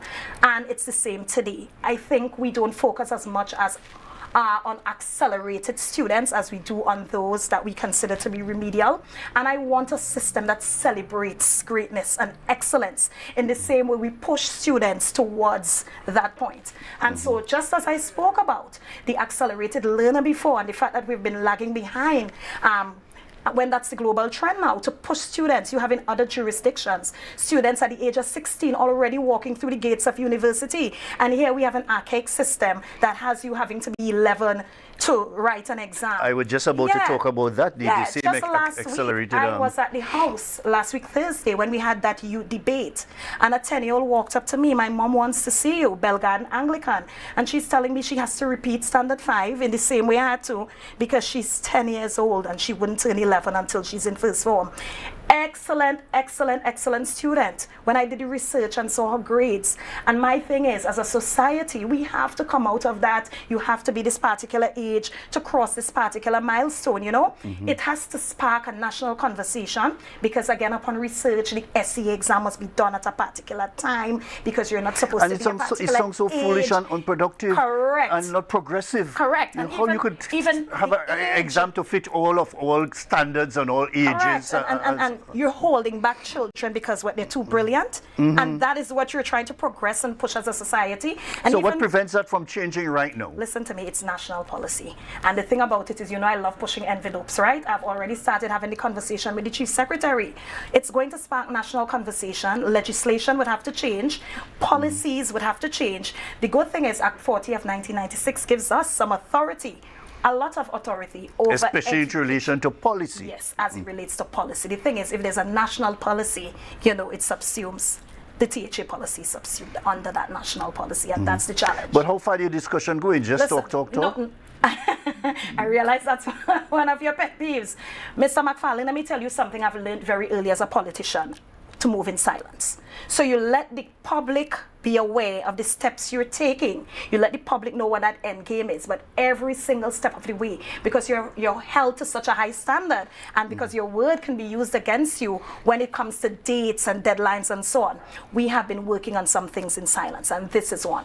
This is one of the areas I feel very passionately about, because as I said before, I also had to repeat an entire year. I could have finished school an entire year earlier, gotten into university an entire year early, and so, because the world is moving, first world countries, Finland, Sweden, Singapore, they are moving towards that and boasting about how much having a child push through the system once they have the capacity for it. So you're not forcing it, but you have the capacity for it, and you're there, you enter into the world of academia on the tertiary level earlier. And the fact that the mind is able to absorb at a much faster rate at that age, all the research and literature shows the benefits of that. And so but you have you been pushing the envelope, as you would say, or pushing the fact about what is with the Minister of Education? Right. So the thing about it is, I love to do my research before I sit at the table. What I've noticed earlier on, for instance, there was a challenge we had, and I went to Minister very early with it. And then when I did the research, I realized that there was some work for the Tobago House of Assembly to do before we got to that point. Yeah. And so what I've started doing is doing my research first. Let us see that we're not on the lagging end of anything before you have the conversations there. And so So I've noticed that this is one of the areas that we definitely can have some discourse on, but I want to be able to sit at that table with everything that is required. And so again, as I said, national conversation needs to be had, but trust and believe that's one of the areas that I want us as a THA to champion. The fact that we should not be, you know, just there towing a particular line because some policy in the AT said children should be XYZ age before. And that starts even at ECCE, because some students, parents send their children off at 2 instead of 3+. By the time they get to the second year in ECCE, they're now 3 going on 4, and then left to wonder how they treat with entrance into the primary school, which of course in our society is 5+. You know, so we have to start really at that have level. to have a broad look at the whole thing and make it look good. So Risha, we have to go for a quick break, and when we come back, we continue this dynamic discussion with respect to education and where we're moving, where we are, and how we're going to move forward. We go for a break.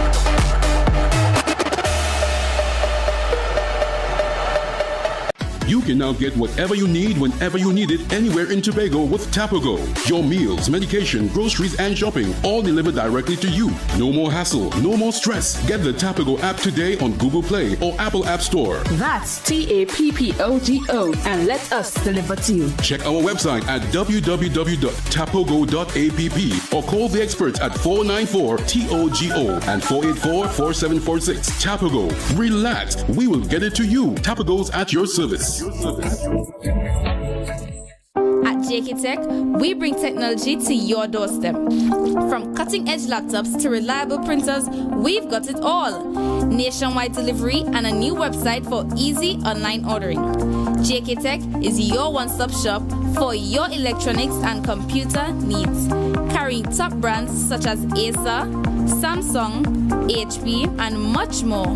Follow us on Facebook and Instagram at JKTechTT or visit jktechtt.com. Quality tech is just a click away. JK Tech.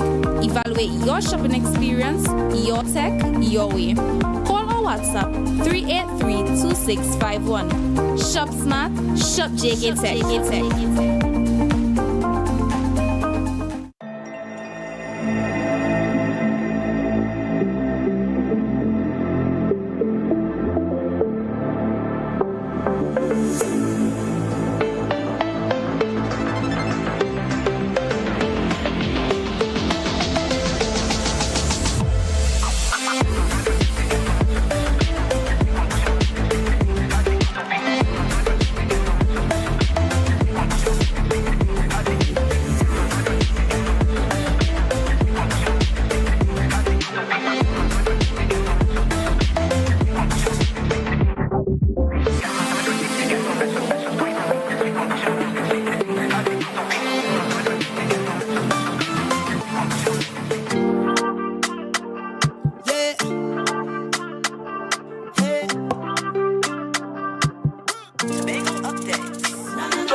Yes, we're back, and this is Beneath the Surface, and we're coming to you from the studios of Tobago Updates Television. And I'm continue chatting here with Zorisha Hackett, the Secretary for Education Research and Technology, and also the representative for Lescatu, Plymouth Lescatu. Bethesda Lescatu. Oh my goodness. We're so engrossed in Plymouth thing again. Golden Lane in the 6-6, and then now it's Bethesda Lescatu. Yeah, more or less the same area, but just a little smaller geographically and population. Only one polling station removed. Yeah. Everybody has to try and get 15 seats out, give or take somewhere for 15 seats at this time. But we talk a little bit about, before I want to go back to education, I want to talk about how you manage in your constituency, because I know the education going to take us more into this thing. How you manage being representative and managing the constituency complaints and the issues in those areas. Okay. So Mr. McFarlane, as you know, in that 6-6 period, I was the area representative of Plymouth, Golden Lane, yeah? And it comprised of Plymouth, Bethesda, part of Lekoto at that point in time, Golden Lane, and part of Moriah, we call their Woodlands, yeah? Yeah, it's almost the same area I had, boy.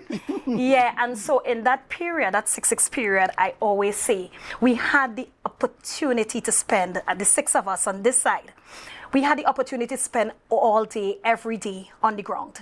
We literally were not anything else but area representatives at that time. And so we spent every waking moment, and we were in the throes of the pandemic at that time, every waking moment in our electoral districts. I see you're calling them constituencies, but electoral districts. And being on the ground in that time helped me to understand the needs of the people. Some persons in your electoral district would never ask for anything. They just want good representation, and for them, the major issues, as I call them, the macro elements to government, that good roads, drainage, good garbage collection, you know, that the youths are off the street, and those persons would support you in a different way from the persons who have been so disenfranchised for years. So unemployment, juvenile delinquency, issues in their homes, a retaining wall is probably needed, the fact that they probably would not have had the resources to finish their homes and so on. So how you deal with these kind of challenges? I spent, in a structured way. Right. So in that 6-6 period, I spent a lot of time documenting the needs. I had a data bank started in my electoral district office, and we have it classified by needs as it relates to infrastructure, socio-economic needs, and needs of individuals. And we were able to, I'm telling you, very thorough database. I have a real crack shot in that office who understands the technology like that. And so what we did, we also created a skills bank, understanding what persons are equipped with. So when they come for a job, it's not just about asking for a THA job, but pointing them in the direction of the different avenues available through MIC, YTEP, and so on, to be able to hone their skills, yeah? And so that 6-6 period, I call it my research 11 months, because I was able to understand the district inside out. And you have that hope that when you get there, you'll be able to advocate strongly for your electoral district, because now you know what everyone needs. And so when we got into office on the 6th of December 2021, and being that kind of passionate person I am, I wanted things to happen overnight.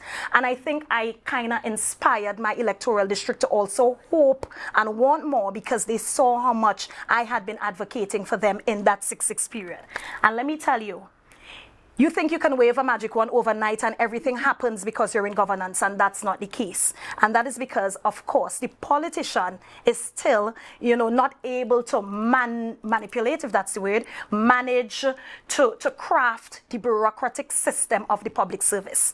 And so what you have to quickly understand is that you have to work very closely with your administrator and, of course, your executive council to be able to prioritize development. Everything is not going to happen overnight. And so I had to quickly get back into my electoral district after inspiring all that hope and so on in them to let's have a real conversation. One of the things I did not do on the electoral journey, on that campaign journey, was to promise or make promises I knew I could not fulfill. The conversations I had with them along the way was one of, when I get there, we'll have a conversation. But of course, you still have to give people hope that you are going to champion the causes of the district when you do get there. And so we had the conversations, and I used to call them community open mic forums, a miniature version of what we do in the district town halls now, yeah? So I started that in my electoral district very early on, had one in Bethesda, had one in Lekoto, had one in Golden Lane. And then I actually pulled the data together, and I said, listen, Bethesda wants this, Lekoto wants this, Golden Lane wants this, and Woodlands wants this. Let me not leave out Woodlands. But everybody can't get everything at the same time. There are going to be some community interests, and there are going to be some individual interests. Let's prioritize the community interests, and let's also prioritize the individual. And were you not interested in you getting as the community an themselves to help solve the problem? Of course. So we have that as well, because the village councils are very active in my electoral district. All 3 are up and running, headed by very vibrant individuals who also understand the importance of being responsible for an electoral district, and not only leaving that electoral district up to an area representative to manage. And so, yes, that element is always there. You want to always project. Some of those village councils are now multi-political and so on. They're not. Yeah. So it's correct. And I think that always augurs well. When you have village councils being apolitical, you literally have persons there just being passionate about the electoral district, being passionate about the community and wanting better and willing to work with the area representative and, of course, throwing the politicals out of the door. So that has been working excellently. But as I was saying, when we had the conversations, of course, infrastructure is always a sore point. You always have persons feeling as if not enough is ever done. It relates to roads, drainage, falls, and so on. And so right. And then you have that on the other end, persons now saying, I want, and this should be done for my house. And of course, if it ever happens, you have another group of people saying, how come this person got, and I, James did a roving of the electoral districts with every area representative and was able to see. So we're not just advocating strongly in an executive council in an abstract sense. He was able to walk the ground with me. And what I didn't just start at the dividing line at Jaggers Hall, Crown Trace, my district up. I was born and raised in Plymouth. And for us, there is no Bethesda separate from Plymouth. Plymouth is Plymouth with all the, subsets. And so we started from Fort James and we went all the way to Woodlands, and I showed him everything that I always felt passionately about. The erosion that's occurring at the fort. What has happened with that jetty where Francis Gillette, of course, was the person who leased that property. What's happening at North Street where we call Back Bay C, and the erosion that's there. And of course, at that street, Jaggers Hall, Crown Trace, that we so affectionately call Goat Rock. And the fact that that was one of the roads listed as being the recipient of a full paving over that 6-6 period, and nothing was done. What is happening to that Annesville property where the hotel was, and the fact that it's now an eyesore when it was such economic driver in the community of Plymouth, Bethesda, in days gone by. That Annesville road between Bethesda and the Lekoto, that to me has become a cash cow every election period, where you see, quick paving happening, and within a month or two, you have the major potholes once again. What's happening in Lekoto, in some really, really treacherous areas where land slippage always occur. That Franklin Estate Road that for years has been a challenge for persons there. And then when you go to Golden Lane, of course, the topography of that village, leads to erosions all the time. The entire Old Ground Trace, to me, the entire street needs... But you need some work on that. Well, the thing is, so there's work currently happening there and currently happening on that road that leads to Mount Thomas, but there could never be enough to be done in a district that I believed that has been neglected for a very long time. And people's expectation is really working well. The thing is, I have to give kudos to my electoral district staff. Mr. McFarlane, let me tell you, you would come into this office and have this brilliant plan of how you're going to manage your week. And I had a brilliant plan. I'm going to spend 3 days in the division, and I'm going to spend 2 days in my electoral district. And, you have this brilliant plan. And then life happens on you. You have to run to a school here. As leader of assembly business, you have to manage what happens in the house. You have to always be on these consultations and conferences.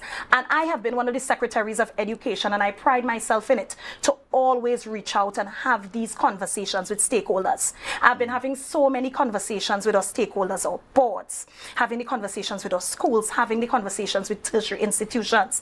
And as you would know, TITL and THEI also fall under the remit of the Division of Education, Research and Technology. And you know the kind of work that TITL, you were the chairman there before. And so you know the kind of work we've been doing there and how we've been trying to push digitalization. So the fact is, managing your day is really, really hectic. And my electoral district staff, good morning girls in the electoral district office of Bethesda Lekoto, they have been, listen to me, working that ground for me. They've never left the ground. They've been working that ground for me. There's a field officer. She manages this district like, listen, in a heartbeat, I will get a call. You need to come up Ibogoli now. The work that has started by the division is almost finished. Come and see if you're happy with it. Imagine that. I'm no engineer, but she wants me to see the progress of the work. We have a district manager there, always on the ground, spends most of the day. What part of Ibogoli that is? when you go up into Ibogoli, when you make the left, that first left swing off, that road has never been paved, and so it has. So you go right into the fellow way of the garage and duck right. Right? Oh, you know. Yeah. Okay. Yeah, so some work is happening there now. But the thing is, you need that support staff. You would never, as an area representative who also holds portfolio of executive council member, be able to manage your ground in the way you could have done if you were in a minority or in that 6-6 we period. know you're doing your best, and you know what? We know you're one of the better ones who handling your constituency well and well structured. And I'm just saying that colleagues try their best based on the resources they're given, and so I would never, put myself as being one of the better ones. I see the kind of work some people do. What works for me is my ability to be very visible, right? And so I understand the power of social media. I have a lot of colleagues, they don't really get it, but it doesn't mean that they're not doing the work. You understand? And so I want to tell my colleagues, you have been doing the work and I see it, and your electoral district has been seeing it, and to keep at it. I remember seeing you at a church event some weeks ago, and you told me that was your 5th event for the day. And asked me where my children was while I was at the 5th event for the day. And that's one of the sides of the politics I think we take for granted, we overlook, we never think about. That was my 5th event for the day, and guess what? After I left you there, I went to another event. So I had 6 events. That was a Sunday afternoon, 6 events, but that's the life of the politician now. But your children were safe? Yes, they were. Thank God for daddy that I have. That has definitely been a girl dad over the years, and so he assists. And of course, the grandparents of my daughters are amazing. Yeah? Big up Avril Dennis and Yvette Carut at this time. They do the motherly things that, I can't always, All right, they're telling us we have to go for a quick break, and when we come back, we go back to education and some big issues in education. Folks, we go for a break. Viewers, we go for a break, and we'll be back shortly.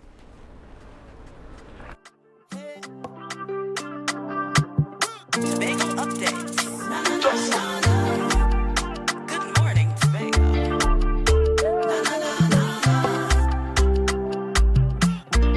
Tobago Glass Supplies has been a leading name for over 37 years in the glass and aluminum market in Tobago. We provide an extensive range of high-quality, innovative aluminum and glass products for commercial and residential use. Competitive prices with superior and professional services by committed employees who are guided by rigid quality standards. Tobago Glass Supplies specializes in the manufacture and installation of glass and aluminum products that are essential to today's homeowners and the business environment. We are engaged in marketing, sales, and installation of a variety of products. These ranges from windows and doors to necessities such as mirrors for homes and vehicles, designed and manufactured in-house or imported.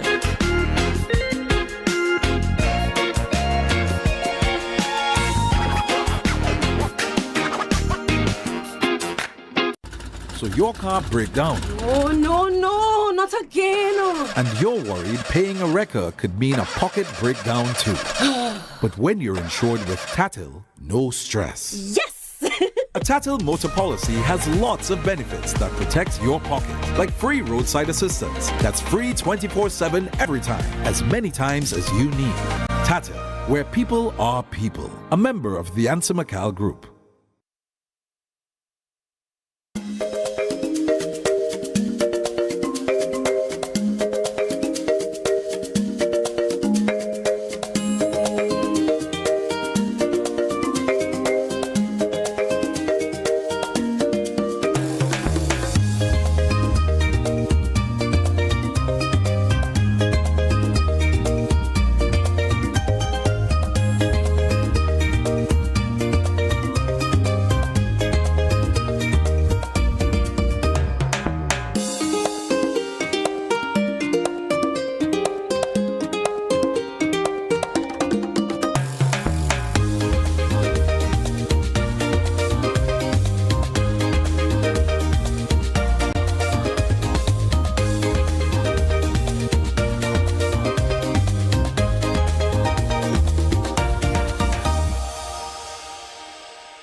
Hey, hello guys, welcome. Come have a seat. This is so stylish and I love the fabric. Darlings, you must tell us where you got your new furnishings. We got them locally at Standard. They've got new chic European furniture, crafted from high quality material. Oh, Standard? No, it's Standard, their brand new Hive collection. Experience luxurious European furniture at a price you will love. The Hive Collection, now exclusively available at Standard.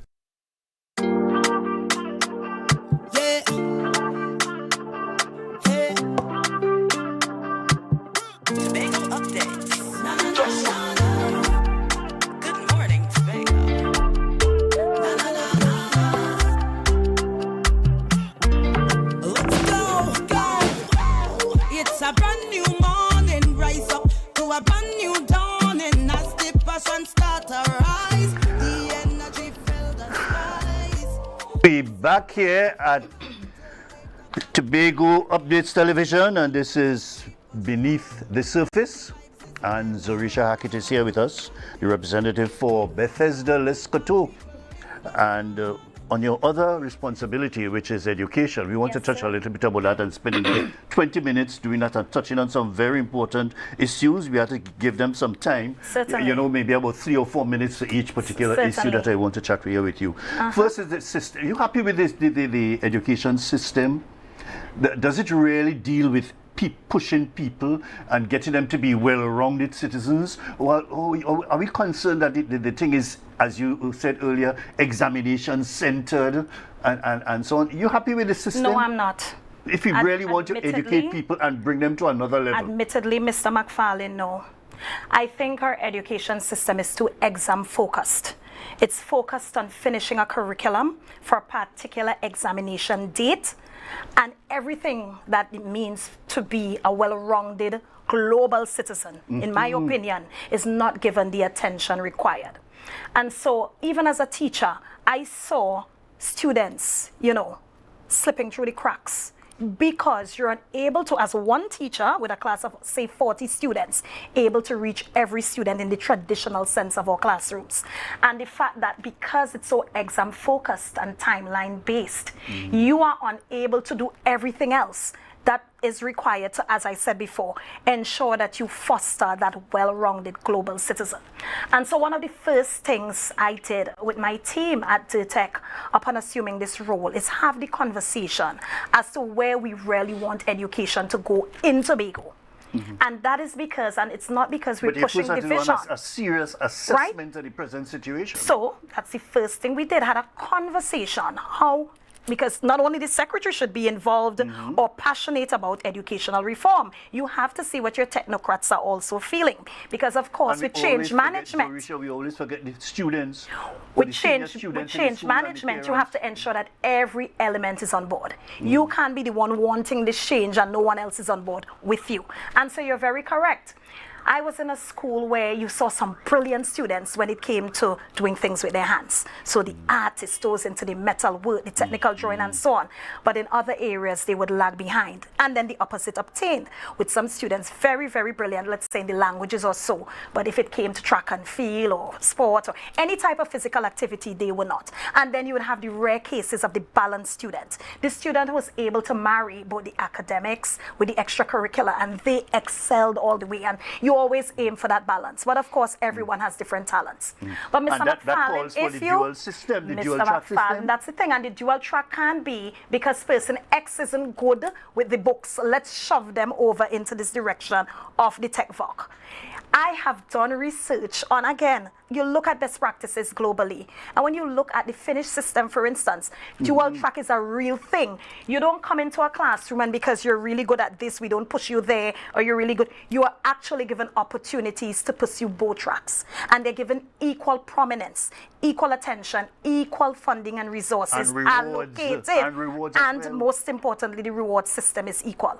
And so when I looked at, even what the primary school educational system has morphed into, just concentrating on the math, the English, and the creative writing to write that SE exam, as opposed to when I was in primary school, for instance. The exam, of course, comprised of math, English, science, social studies, and then you wrote your essay. But we did agricultural science in a real way, right?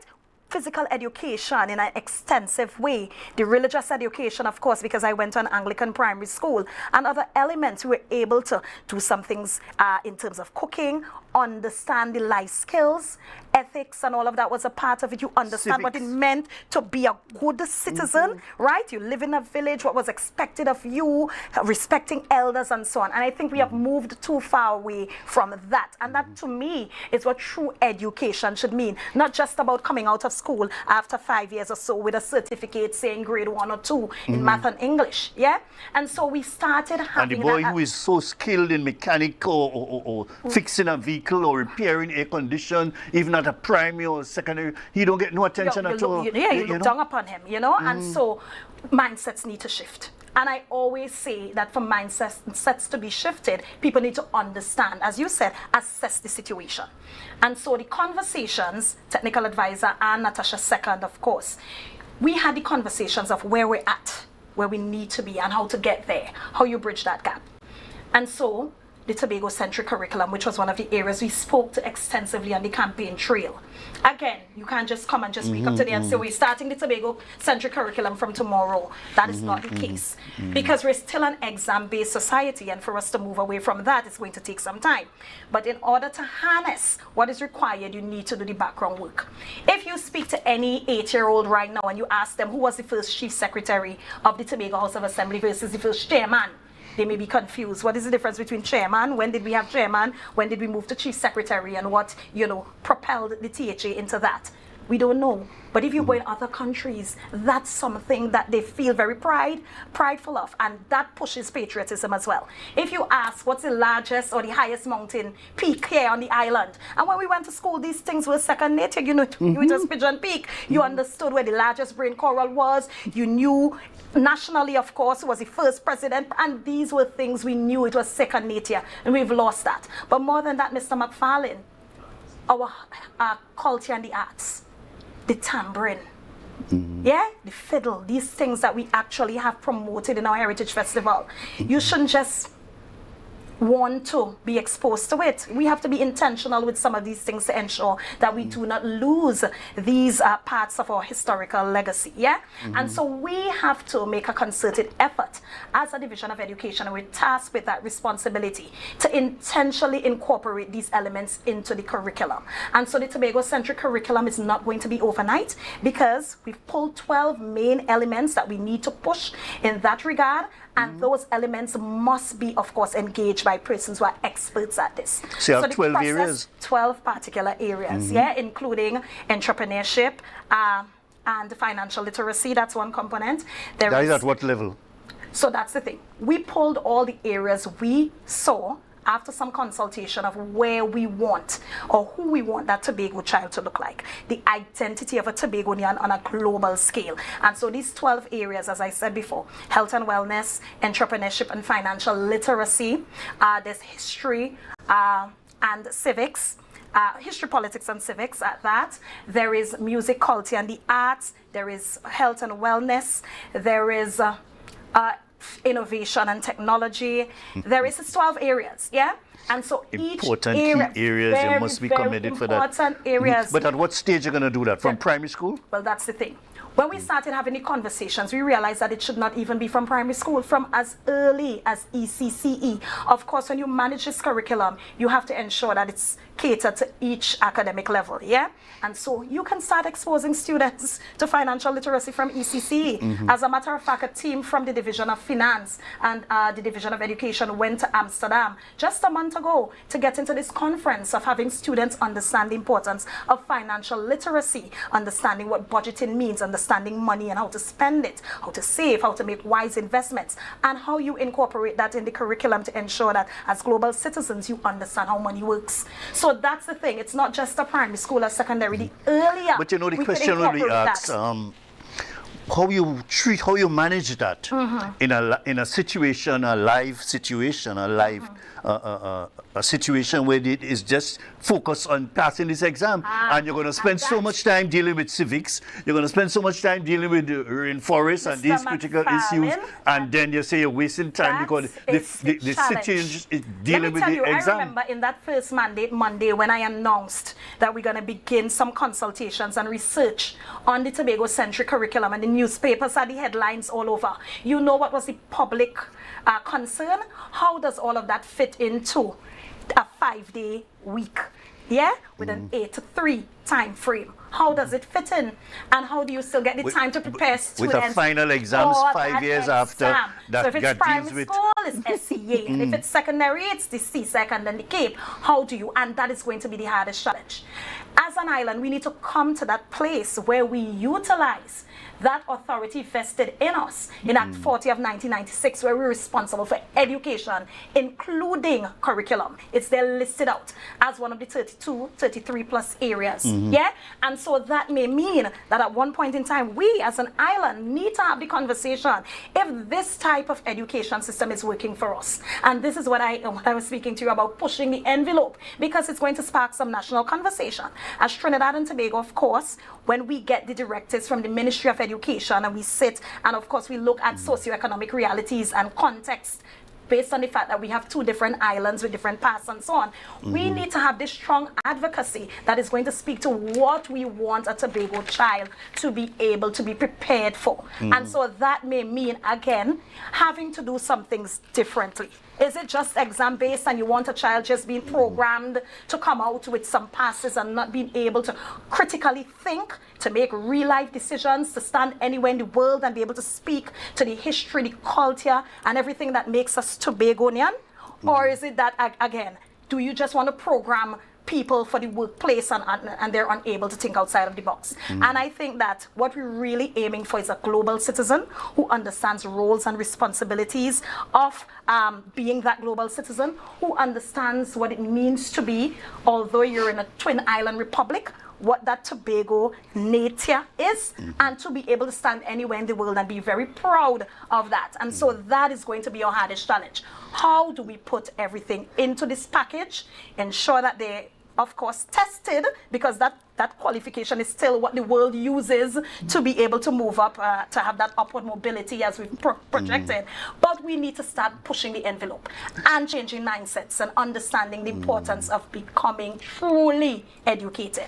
And that is why I love the Assembly or the Fali's Chief Secretary thing about the greatest little island on the planet. That should be the overarching thing, and we just fit into that, contributing to the greatest little island on the planet. That with all these divisions. Let us go for a break. They're begging me to take a break. The sponsors want to. We go for a break, and when we come back, we talk about that. Greatest little island on the planet, how we could use that to plummet things, almost anything on this island. We come back. Good morning, Tobago.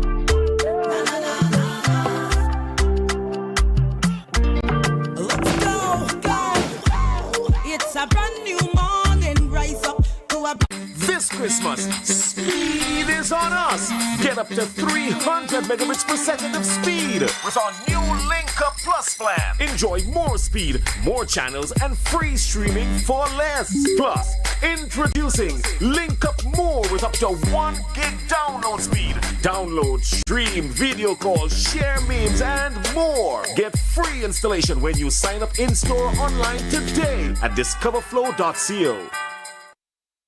Jimmy's Holiday Resorts has 1, 2, and 3 bedroom, fully self-contained apartments located at the heart of Crown Point. Minutes walk to the popular beaches, restaurants, bars, and the airport. Enjoy our amazing amenities such as fully equipped apartments, complete with Wi-Fi, AC, TV, and a pool, and a mini-mart on the compound. Call 639-8292 or 8929. Jimmy's Holiday Resorts is your family's home away from home.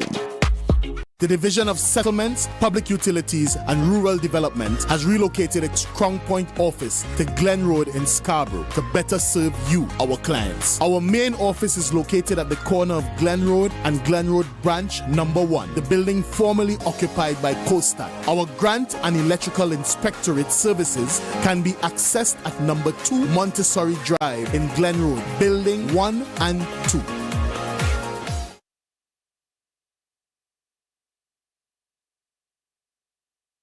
Christmas we celebrating, cause B-Mobile they coming with rating.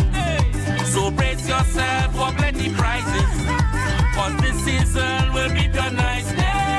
It's the most deals and the most vibes and the most cars and the most price, the most giveaways, the most parang.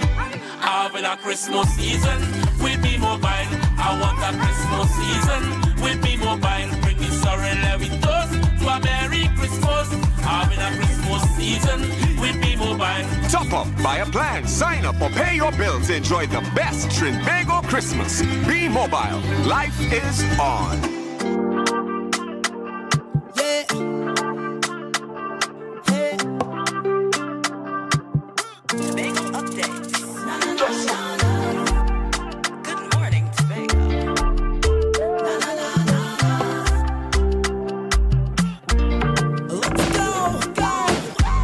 It's a brand new morning, rise up to a brand new day. Yes, folks, we're back and we continue chatting here with Zorisha Hackett, Secretary for Education here in Tobago Research and Technology. And Zoe, what we what I personally have a personal feeling that we should make this thing a big thing. This should be the main mantra. Yeah, greatest little island on the planet. We're speaking the same language. Immediately, I got one of our buses at the Division of Education, Research and Technology wrapped in the artwork. That bus was up on Dutchford for like about a week or so, just parked in a position. And people were coming up on the hill, asking about it, taking photos next to the bus. And you would not believe something like that can be so impactful. Imagine park benches, bus sheds in every school in the auditorium, besides their mission and vision statement. So it's not only a catchphrase, it's not only a It buzz. must mean something, a mission statement or something. And as a Tobagonian, you must understand the part you play in contributing to the greatest little island on the planet. Greatest little island on the planet doesn't mean an assembly sits from on high and says this is what it means to be. You, every citizen, every resident, from the tiniest child to the oldest person in a district must understand the role they should play in us achieving this goal. And so you're right, I want to see it, but it's not just about seeing it, it's about living it.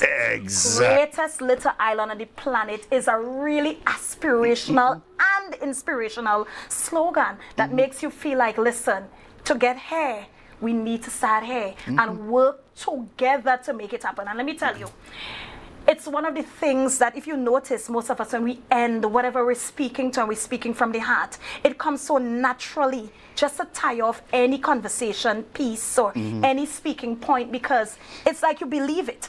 But to believe it, you need to see it more, you need to feel it more, you need to understand the part you play. And so the Chief Secretary earlier this year expressed the 11 tenets of what it means to achieve this greatest little island on the planet status. I can't remember the 11 offhand, but they spoke to every element of our development, of our history, of where we want to go, and it spoke to these aspirational ideals. What do we need to do in health? What do we need to do in infrastructure? What we need to do in education, in food security, as it relates to technology, as it relates to our housing goals, and just every element that is that aspirational goal of greatest little island on the planet. I want to see it some more. As I said, I would like to see that walk into an auditorium, it must be plastered somewhere in the library. When I come to the airport, you know what I mean? And not only used as a catchphrase. I want us to live the thing. And you could start in school an essay writing competition. Well, actually, the Chief Secretary is going to have one. Yes, he's going to have one as a part of Tobago Day's celebration. It didn't happen in time for the actual date today, but it's definitely on the cards because he worked with me for it. We're going to have it. What I want is for it to happen from primary school. And that's the thing, we should never cap off our students' abilities. An ECC child may not be able to write the essay, but they can express what they think it means, and we should give them that opportunity to so do. Primary school, you have excellent writers in our primary schools, yeah? And then we push it all the way up. So stay tuned for that. But it's not just about a competition, eh? We want students to understand the role they will also play in this quest. Preparing for the essay, they must do some research and understand, think it through, and and see how this could help. You raise the fact that we have an older legislature and legislation authority than Trinidad does. And so even these things that makes us very progressive, and we've always been as an island, need to be put in the forefront, and persons need to feel that sense of pride that we've come from so far. We have so much further to go. But to get there, all of us need to buy into this idea. I want to touch on discipline in schools and these problems and so on, and how we're going to treat with some of these major issue at the moment. And I'm thinking, Mr. McFarlane, it's not as if we've never had fights at schools. We've always had. But what I noticed is the increase in violence, bullying, and indiscipline post-COVID-19. I remember coming straight out of the reopening in that third term of last year, the fights were all over social media. We were seeing these really aggressive fights as if they almost on the point of killing each other, And we started to have the conversations. I had them with my student support, and I was like, you know what was so unfortunate? We just literally switched back on after COVID. There was no time to sit and assess on what the fact that we didn't have the opportunities to have that socialization for that 2-year period did to our children. The fact that they were literally behind the screen of a computer or phone for so long, being away from the opportunities and avenues to socialize with peers, and then getting back out there. And a lot of our students were lost in that period. Parents were off to jobs. Some persons struggled really immensely. We had students who didn't have the requisite resources required to stay online, to be accounted for, and they lost some contact hours. And then we had there are students whose parents died in that period and suffered from a lot of tragedy as well. And so no kind of psychiatric analysis or anything happened with our children. They were just told school is reopening on XYZ date and to get back out there. But another critical thing that I'm observing, that people are forcing this kind of infighting, encouraging them, hit you back, push you, and all that start a fight. I want to record this, and don't mess up my video, I was just about to speak to that. Let me tell you, we've always had fights. You know what is making it more prominent, and the fact that it's been more sensationalized? Social media and the phone. You almost have this goal or quest to have the best viral video now. And so, as you're saying, no one is going to run to call for a principal or a teacher to come, and then that's another conversation on its own. But everybody's studying to record and to go viral and to share, because even that video, persons excel in academia and excel in sports all the time. And you would never see a video of a student doing really well in sports or academics or, going as viral as that fight. And so society pushed it, and the media ran with it and made it so sensational. And we're even having THA, executive member, source child, and that has now become, the speaking point of the thing. And we're not speaking to the real issue. The real issue. But what would cause children, I don't understand, what would cause children, or students I should say, be so happy to encourage a fight, encourage a disruption, and so on, and have it go viral quickly? What is in there sensing nobody dare not intervene to stop this fight? Screen or anything, right? It's so, and that's the thing. As I said, so much has happened since the pandemic. We've had issues before, but so much. We spent a lot of time focusing on social media in that point in time. A lot of students have access to the technology now more than before. Of course, because we had to move into that modality in that period. And so now the social media crave, the going viral, the ensuring your star, the cloud chasing, as I call it, is at an all-time high. And so now you think I would have wanted my mother to see me on a screen, a phone screen. Let's just say I know my colleagues my peers are taping, and they're so brave. They're making sure they're there and their voice is heard and so on. But we have to speak to this issue of violence. What is happening with our children? Do they feel as if they're being heard? Do they need outlets or other avenues as opposed to sitting literally in front of a class teacher sage on the stage type modality where you're just being imparted with the knowledge? Do we need to change and have more hands-on? The same dual track, should we encourage that some more? Do we need to give students the space for physical exertion? You understand? And I understand what all these other elements, when it comes together, is going to do for violence. Do we have peer mediation as a thing? Because that's the next thing. You have all these adults talking down to children, you shouldn't do this, you shouldn't do that, as opposed to peers who probably would have reformed their behaviors, explaining, you know, where they were and how they are now, and the steps taken to move from one place to the next. And there's so much in the literature that speaks to how you can manage violence, how you can manage aggression, and so on. And I think that our system is so punitive. It's almost like, you do this, this is the penalty, and that's it. But do we get into the psychology of the mind to understand? But you have to find a way to distract them and stop them from doing anything. There must be some consequences for the action. So, for instance, the intervention strategy, I know we haven't spoken much about it, but the intervention strategy for this particular case is going to be so different from the traditional. It's not just a suspension and you go home, because, you know, this is the end of the term anyway. Suspending children around now, it's like a longer vacation for them. And so the intervention strategy has been so meticulous and comprehensive for this. We can speak to that at a later time.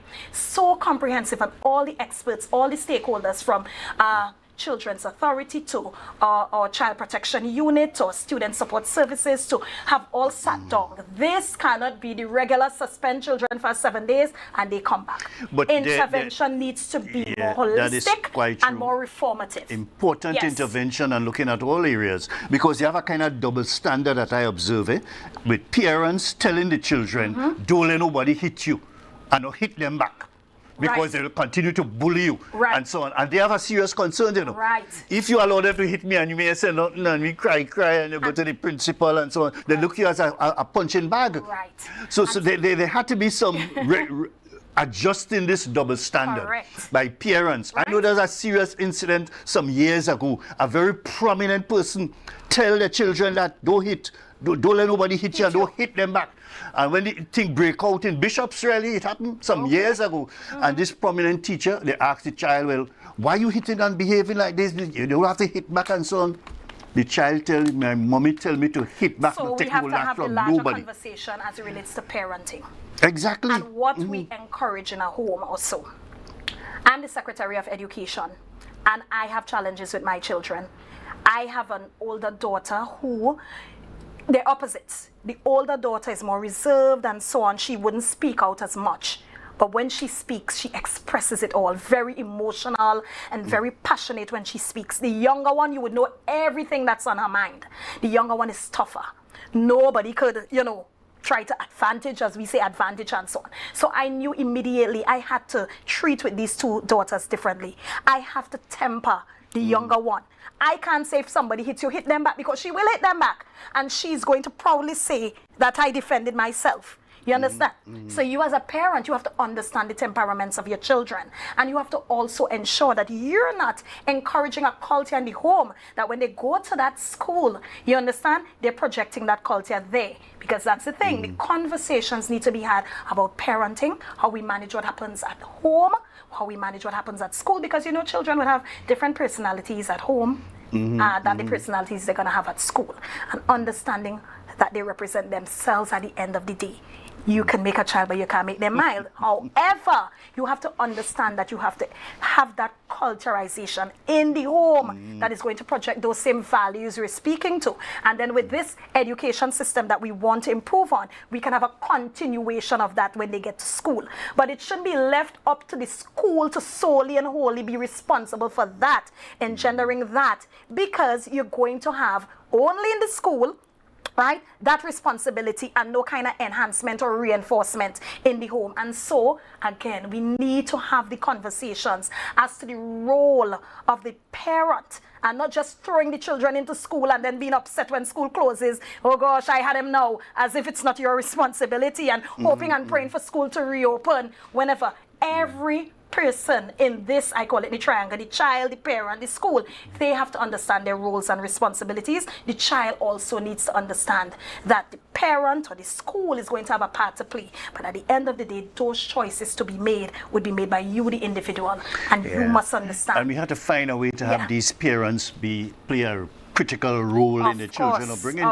You see these parents when the child want to come to a school, or the child want to transfer, or the child want to go to this particular school or have something, and you don't see those parents again, majority of them, until they're graduating. But Mr. McFarlane, let me also say this. Everybody's circumstances may be different, and I'm speaking here and putting a plug in. I know some parents, in an effort to ensure that the home is managed well, the economics of the home, they work the multiple jobs. But what you must have is a solid support system.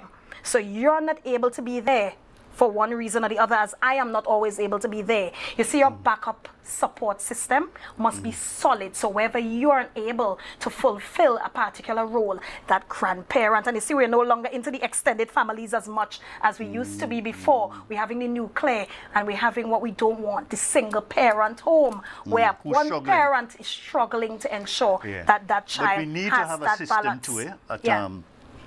Long ago, they used to have this thing, know where your children are. We need to know where our students are, or students stroke children are in school.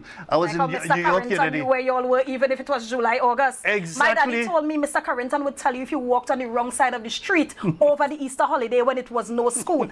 And as a principal, he knew his students, and he encouraged parents to also share in this collective responsibility for children. So you're very correct when it comes to that. We don't like that as a society anymore. Know where your children are. Very when selfish. the children go to school, you half an hour after, you show up in school or something, you must, some parent or some teacher must be able to call the parent. I see John Brown here today, you know. Now it's 20 minutes past 8, and I see them in school. You know, the children must be able to communicate to their parents if the bus or the transport break down. And then you now know, we have technology, So it's not as if when you went to school, that is how we have to use the technology to do that kind of thing. In those positive ways. After the children come home in the evening, then is when they're telling their parents the bus did break down. We had to spend 2 hours on the road, and then we had to hop, drop, and all kind of thing. These are serious security issue. Well, Zorisha, listen, we ain't have no time to talk about things like drugs and this kind of thing. The time up. You know, but maybe we have to do another part of this and so on. But we really have to look at our education system and looking at our cultures and our programs and the different structures. When I come back on, we're going to have a conversation about the Tobago-centric curriculum because we're and going to that with great detail. The committee is being finalized as we speak. So we're going to come back and speak to that next time. All right. Okay. Yeah. Them fellas feel a little bad and thing, but really, keep up the good work. I'm always proud of you and how you're doing things. Thank you, sir.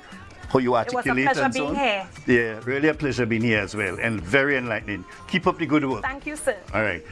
Okay, folks, this brings us to the end of the program. Them fellas almost want to run me off the studio, off the set, boy. You know, but that happens when you're having a very interesting and informative and enlightening program or discussion with a particular guest or so. So thank you again, Zorisha, and thanks to all those parents and teachers. Tobago Day. Tobago. Yeah, all those parents and teachers who make the education or try to make the education system better. This is the last week of school, so happy holidays. Yeah, from next we week. really want to wish them well and encourage parents, teachers, and all the stakeholders to try and make the education system more well structured and geared to a dual system, maybe, or a balance or a hybrid system where everybody can be the best they can be. Yes. Yeah. All right. See you tomorrow. Maybe we have Faith B. Israel tomorrow, the Deputy Chief Secretary of the Tobago House of Assembly. That will be exciting. See you tomorrow, God's willing. Have a beautiful week ahead.